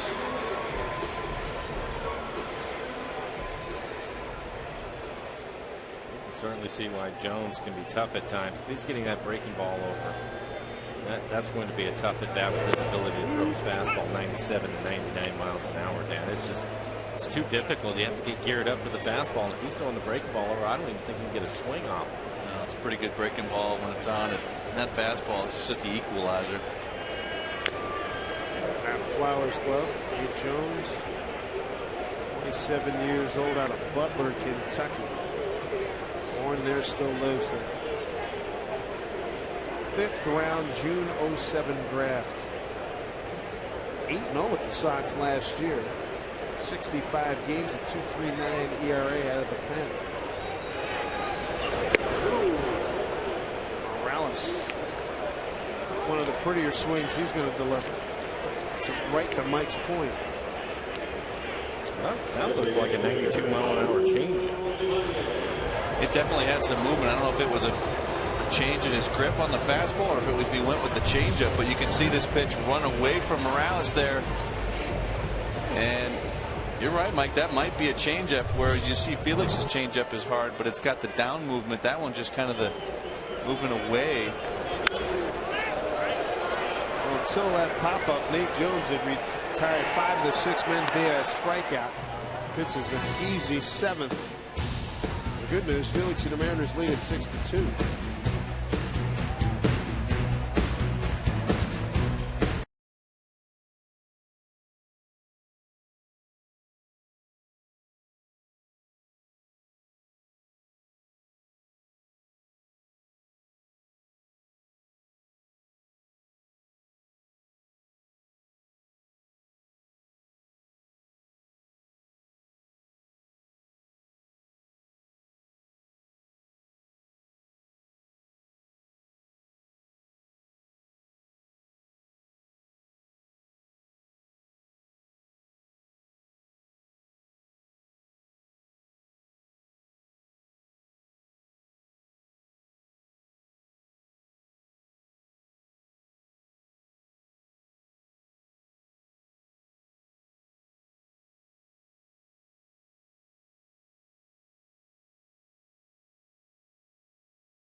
Northwest Mariners fan in the state of Montana.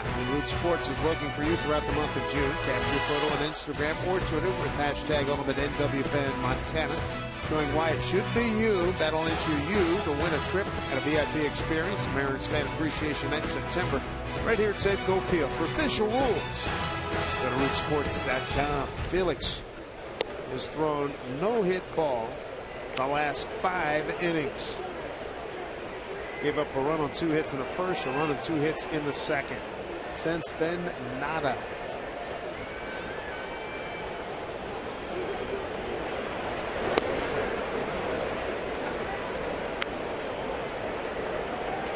Felix, last time out against Padres in San Diego, went 8 innings, 3 hits, a run, 6 Ks, got a win.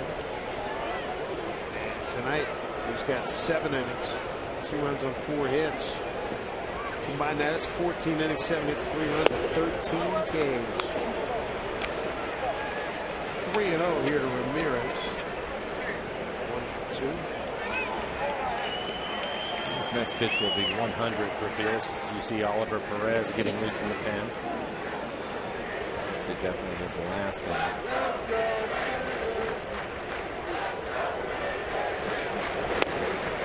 Strike 3-1. First inning run, a ground out, RBI by Gillespie, and then a solo home run in the second by Adam Dunn.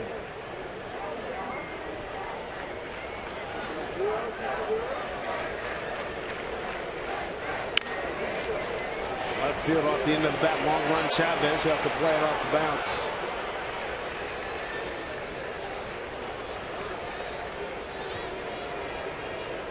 First hit since a single to center by Ramirez back in the second inning.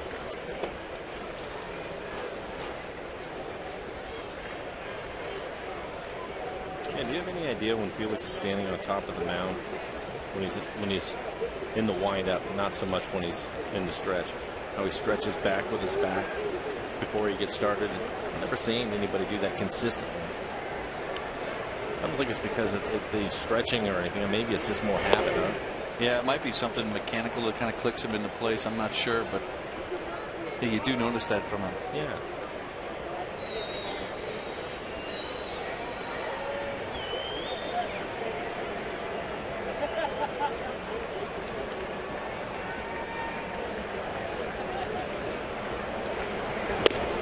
Missed by Jordan Danks.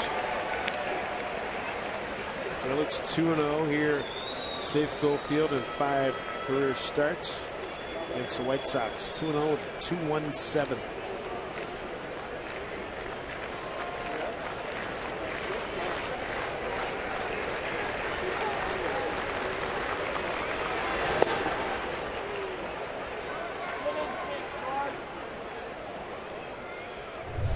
Here's Ramirez. Let's see.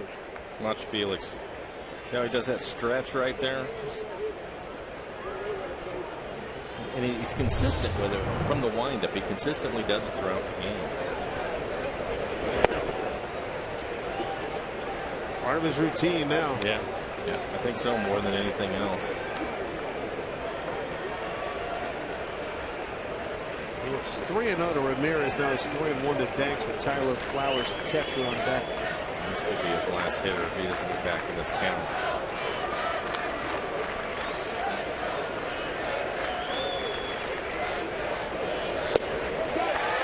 Two. Still has great movement on his fastball. 93 miles an hour right at the bottom of the strike zone.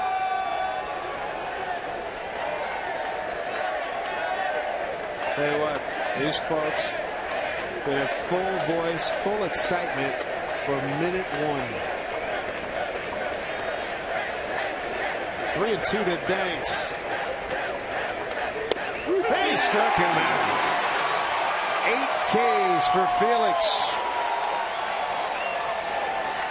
One down here in the 8th. Dan, we thought he was going to go with the changeup there, and I think Danks probably did too, because he didn't offer this fastball. And it was on the plate. You take a look at the McDonald's Supermo. Just a good 4-seam fastball. That's one of those things we talked about third time through the order too. you can mix it up a little bit. Probably earlier in the ball game, he might have thrown that changeup, but instead he locks him up with the fastball. Yeah, I think maybe even a closer game he probably goes with the changeup. That's his wipeout pitch. He goes to it when he's in trouble. Last 2 strikeouts for Felix. We're caught looking. Here's a gapper off the bat of Flowers. Ramirez, he's going to score. And Flowers will hold at second with an RBI double. 6-3 ball game. Flowers, his 7th double, his 14th RBI.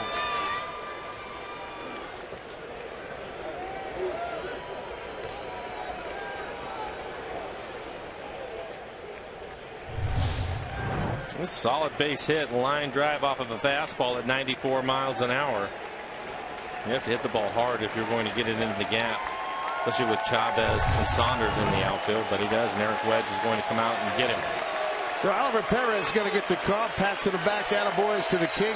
Felix Hernandez, nice work.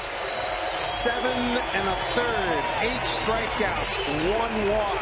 He leads with the lead at 6-3.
Dynamic work of Tom Simons. 6-3 lead for the Mariners as we play in the 8th. Oliver Perez takes over. A run in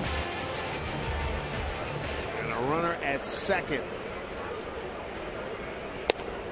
Strike 1 to get back to the top of the order now. Alejandro Piazza. Yeah, the right-hander Beckham waiting on deck, and Medina is getting loose out in the pen for the Mariners. Or throwing right-hander.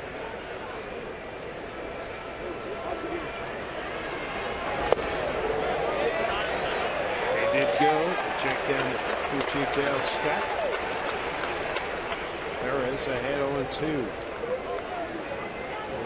Nervous.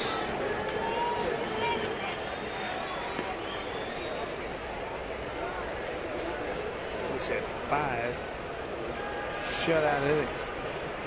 No hit shutout innings. Before giving up a couple hits here in the 8th.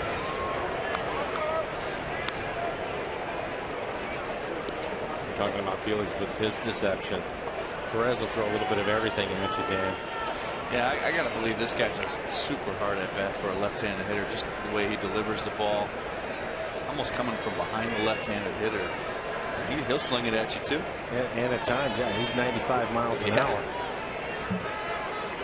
Turn his back, seems like 180 degrees, and then he'll come at you. He'll lean all the way across against a left-hander. from Total Crossfire. Right there. Number. It is tracked down by Saunders. It's going to be an RBI single. Put that off the trademark, but hit it well enough. A 6-4 ball game. RBI for Diaz is 25th. There's had him 0-2. Like another slider. Threw him all sliders. Didn't throw him the fastball. And as Dave mentioned, off the trademark, dumps it. It was a good play by Saunders to hold him to a single. He's able to get to that and get it back in quickly. Ball game on our hands now. Looked like Felix was in command of this game. The White Sox trying to climb back in it. Here's Gordon Beckham, 1 for 3. He represents the tying run.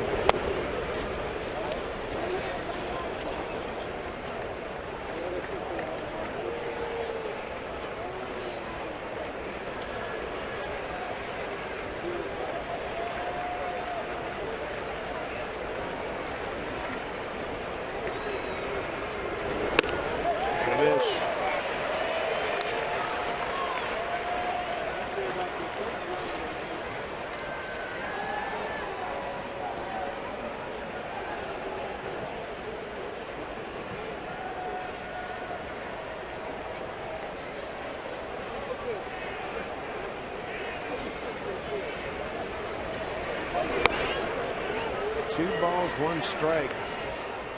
Perez pitching to Gordon Beckham as Medina continues to warm up.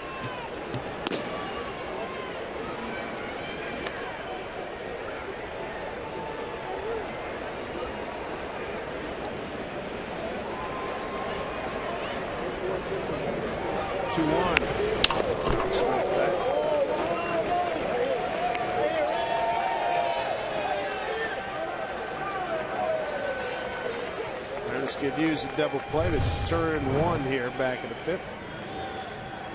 This one right back at Chase Jensen. Bingo.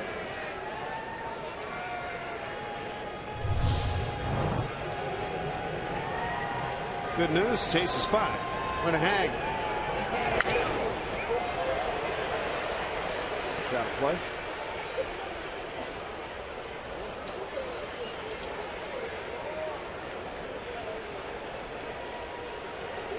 Play here in the 8th. Flowers with an RBI double, an RBI single by Diaz. Narrowed this gap down to 2 runs.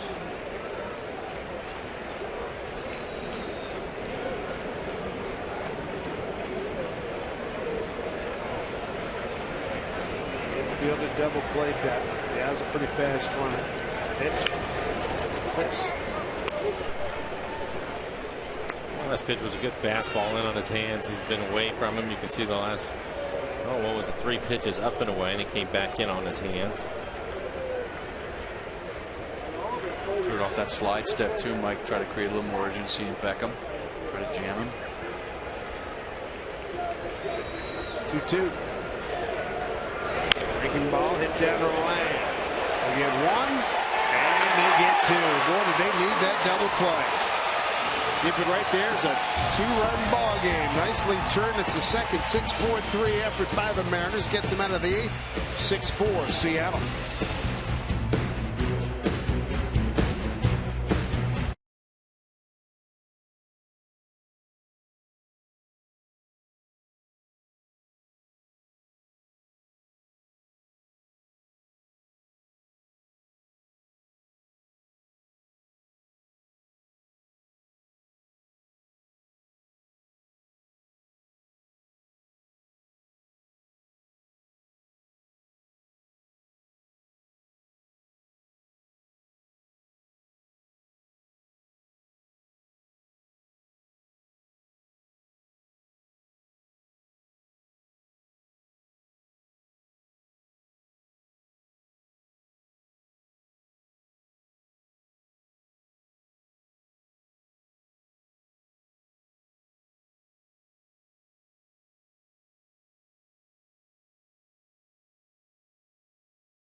score for tonight's action as we take a look at our Columbia Bank difference of the ball game.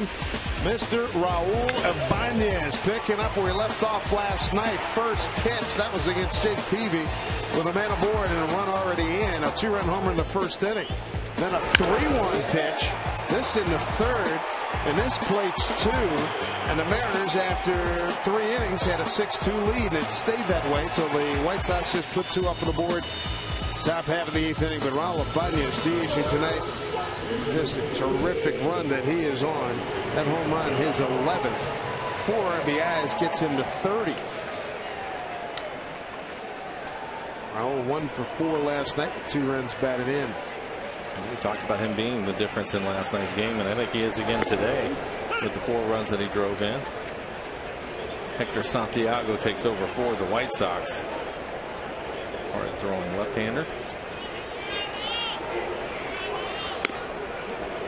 0-2 to Franklin. Tom Wilhelmsen is throwing for the Mariners right now, getting ready for the 9th inning. 3.22 ERA for Santiago. 44 strikeouts, 22 walks. He can go wild.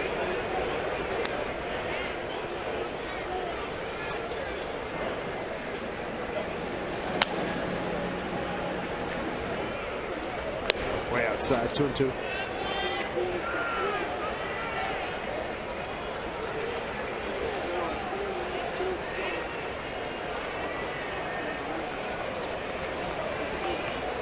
Nick Franklin tonight. Round out the first. Thought he had his first Safeco Field home run. It was an RBI double. Ball hit on top of the fence, and they got an infield hit in the 5th. And he was a middleman in 2 double plays. Got the Mariners out of the 5th and the 8th. 2-2. Held on by Flowers. Strikeout victim. Here's Angie Menting. Guys, I wanted to bring this up during the game because I didn't want to bring it to Brad in the postgame show. Nick Swisher continues his return to New York tonight, 0 for 4 with 2 strikeouts. As for everybody else in the rest of the game, we check in on the Yankees who are coming here next. Mark Teixeira came off the disabled list Friday, hit a grand slam last night, and then tonight against Cleveland launches a 3-run shot. The Yankees go on to beat the Indians for the 2nd straight night. 4-3 the final. Guys? All right, Angie, thank you very much. 1 out. Let's look at the American League East. We bunched up. Boston, Baltimore, New York, Tampa Bay coming up on the outside. Toronto still 10 games under 500. 1-1 to Saunders. He's had 2 hits tonight. 2 for 3. Couple of base hits to right.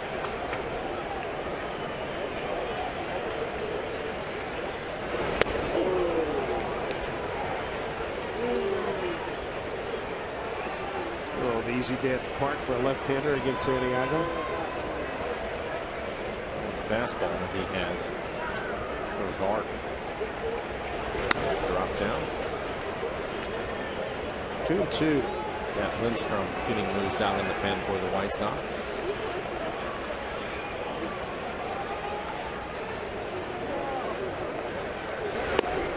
Down low. Lindstrom.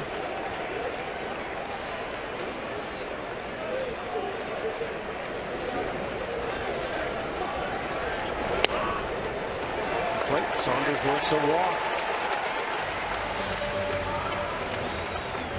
1 out, 1 on for the Mariners here in the 8th. We'll bring up Kelly Shopik. Make sure you step up to the plate and hit 1 out of the park with savings on Sound Transit. Rethink your commute and visit soundtransit.org. Kelly entered the game. He's going to place a Jesus Sucre. Took a blow to his left hand. Long follow through by Alexi Ramirez. Kelly came on a pinch hit in the 5th and struck out on a 2-2 pitch. Trying to buy some time for Lindstrom to get loose. A couple of right-handers due up with Shopik and Ryan. Santiago out of Newark, New Jersey, 6 foot tall, 210. Been up and down with the White Sox the last couple of years. 2 games in 2011 and last year 42 games, 4-1, 3.33 ERA. 30th round pick, June '06. And here comes Robin Ventura. A long, slow walk. Same inimitable fashion as Mr. Ron Washington.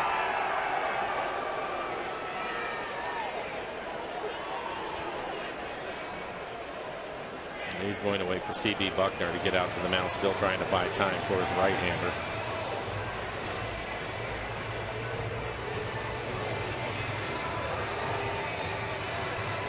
Pitching change coming up. Santiago, a strikeout and a walk here in the 8th. Lindstrom will take over. Kelly Shopik will be the hitter.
At bat. It's the #1 source for live baseball everywhere you go. Available for iPhone, iPad, Android, and BlackBerry 10. At Bat delivers Mariners baseball with live audio, pitch tracking, stats, news, highlights, and more. So text At Bat to 31826 or visit Mariners.com for details. 1 out, 1 on for Kelly Shopik. New pitcher is Matt Lindstrom. 28 appearances for him this year, 3.38 ERA, 2-2 record overall, 16 strikeouts, 13 walks. Again, it's a high number for 24 innings pitched to 13 walks. Hasn't given up a home run this year.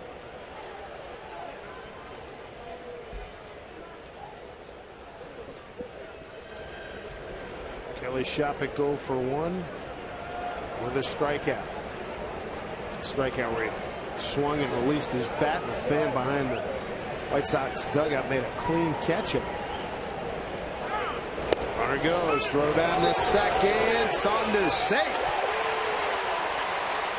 And Condor swoops in with his 8th stolen base. He's the team leader in that category. Bob Ventura running out asking for interference. C.B. Buckner says no.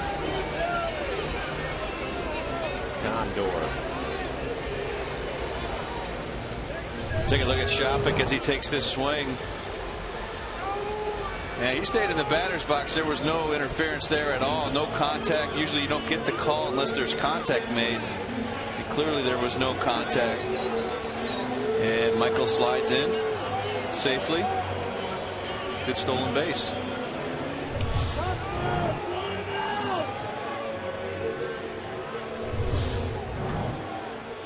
On the follow through. Follow through. Ooh, right there. Come on, Pop, you gotta see the left over there. Oh. Yeah, there it is. Yeah, a little bit of contact there at the bat, but I think it's inconsequential to his throw. I think Kelly has to be able to make his swing, right? He didn't fall out over the plate or make any contact that way. 0-1 to Shopik. Saunders at second, 1 out. Big RBI out there.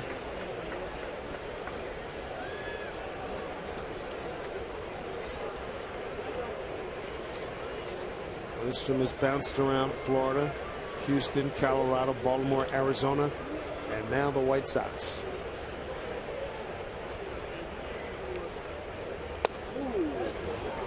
One and two. Go shop.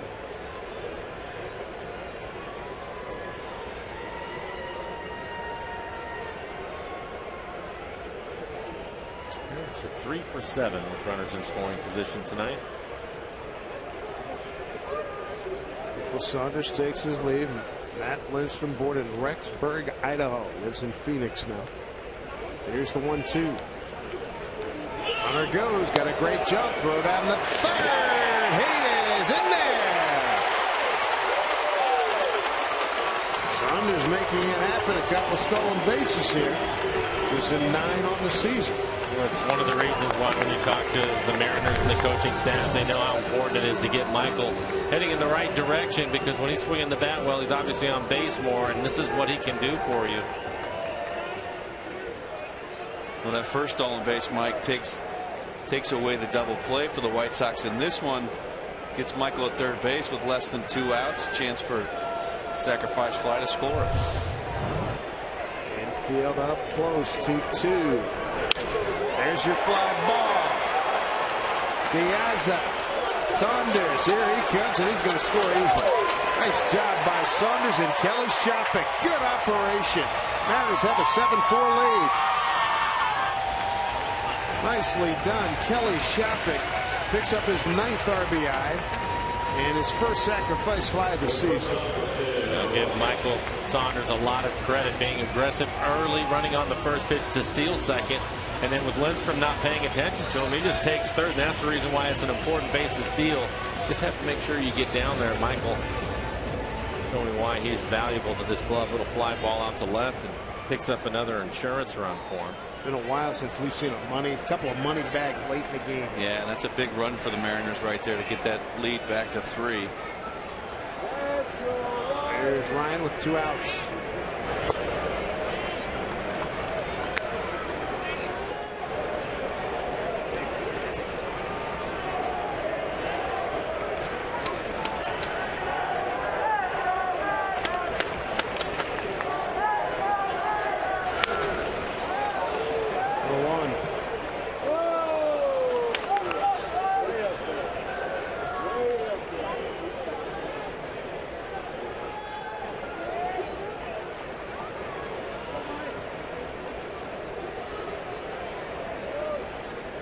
Will Helmson getting ready. So he is ready. 1-1 here to Ryan. Ryan gets into one. Down the line. Goes foul.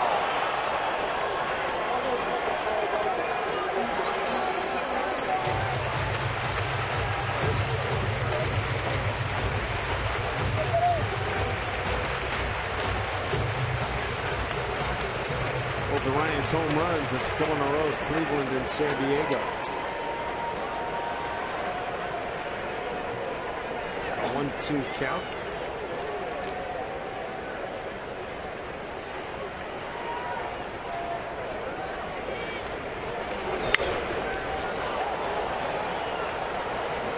It's been good to see Brennan swinging the bat of late, Mike, and you can just tell his aggressive cut. He's seeing the ball well. He feels good at the plate. He's taking some aggressive swings. And I think the biggest indicator on that is we saw him pull the ball foul on a fastball that was 96 miles an hour, and then they go back away from him. He's still able to cover it. This is giving himself a chance now.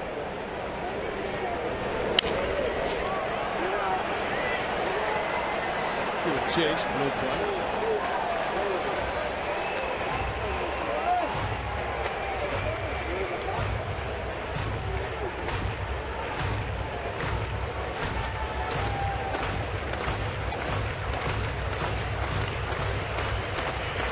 Two outs, a run in. Ryan trying to keep the inning going here in the bottom of the 8th against Matt Lindstrom.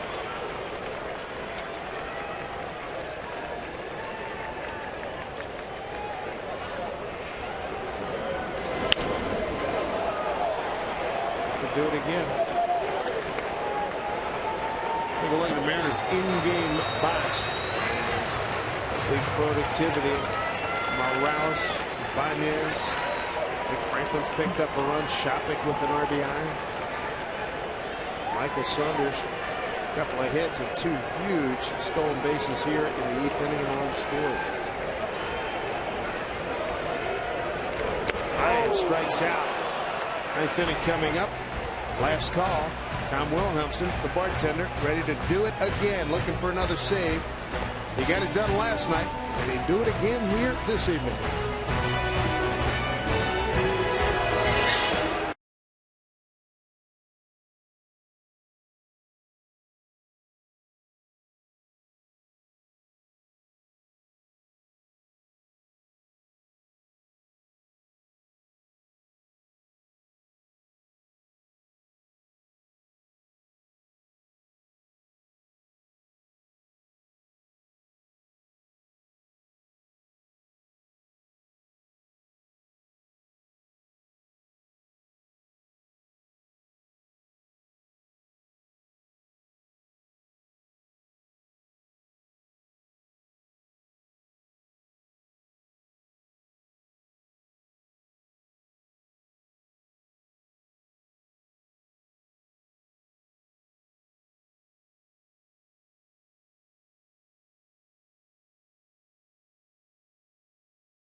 Over these White Sox, they pulled out a 4-2 victory last night. The guy who closed it out with a save, his 13th and 16 opportunities.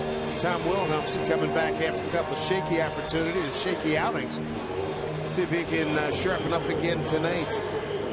Take a look at Tom overall, 13 saves, 25 and a third innings for Tom, 19 strikeouts, 12 walks. Those walks, that's been part of the issue. He had a couple of blown saves, so hopefully he can figure that out. He did walk the leadoff hitter last night, but I still thought he was much better in last night's outing. Without a doubt. Good fastball, hoping 96-97 with a hard curve ball and a changeup. Countered Gillespie up high, ball 1. It'll be Gillespie, Rios, and Konerko 3, 4, and 5 here in the 9th inning.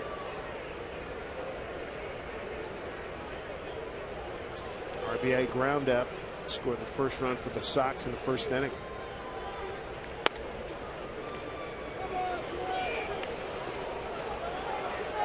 Two and 0.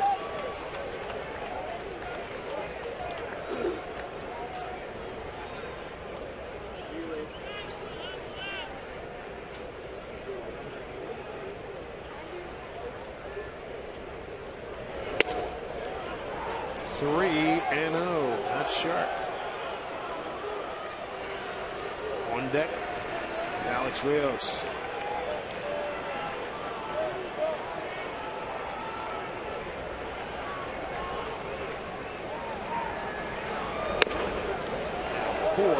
Pitch walk. Not a good start.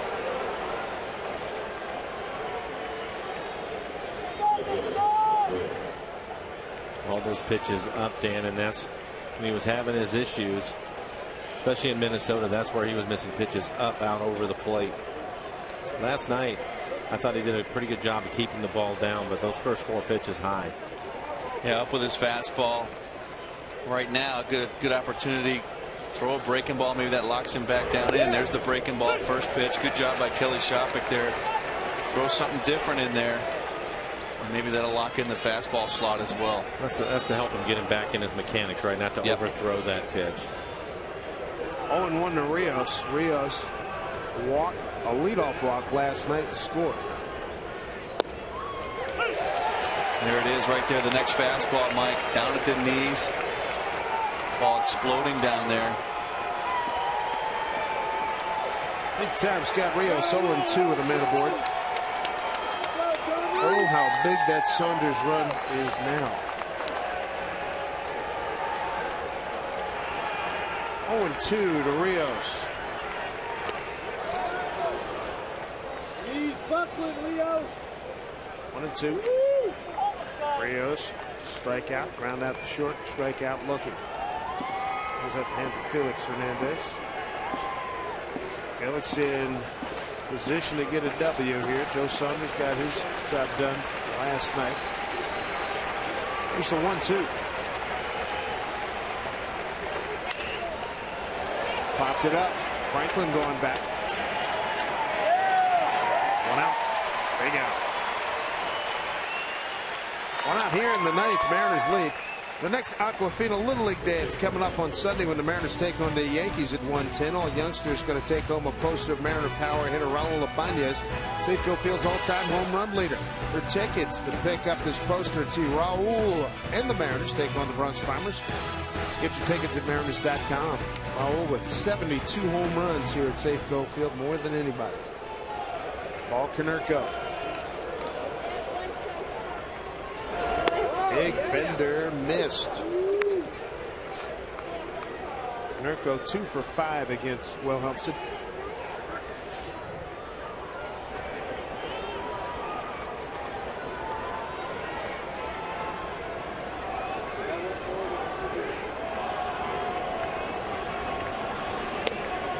Outside 2-0.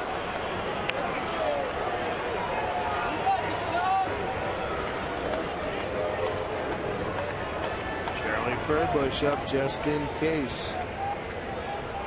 We saw Carter Capps and Oliver Perez up last night. With a strike at 2-1.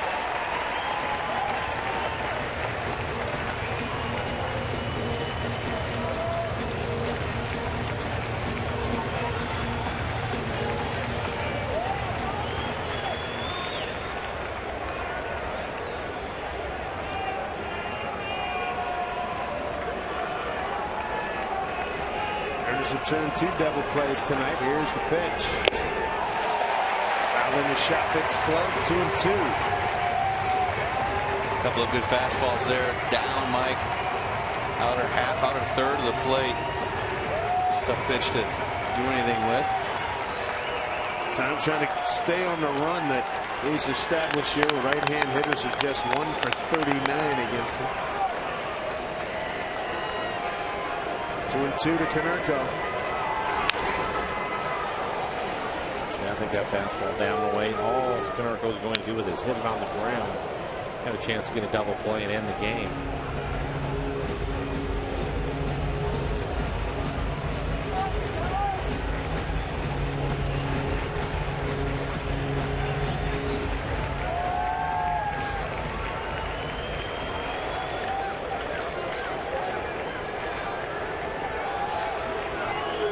Big spot here, 2-2. Pitch to Konerko. Breaking ball hit down to Seager. Tough hop. Gets the Franklin. There's one. Double play. Ball game over and the Mariners win it 7-4. That double play right on cue. That was beautiful. We talk about Kyle Seager and how consistent he is as a hitter, but I'll tell you what, you can say the same thing as a fielder. That is not an easy play. Kind of an in-between hop that Kyle has on the backhanded side. Tough play, gives a little ground and then throws a strike at second. Once again, Nick Franklin with the strong arm to finish a double play. That's a fine double play turn by the Mariners. Well, the Mariners win it. Boy, that's something else. 7-4 final. They take the series now from Chicago. 8 consecutive losses for the White Sox. Felix improves to 7-4. Wilhelmsen picks up his 14th save, and now the Mariners at 26 up and 33 down, early 7 under 500, headed in the right direction.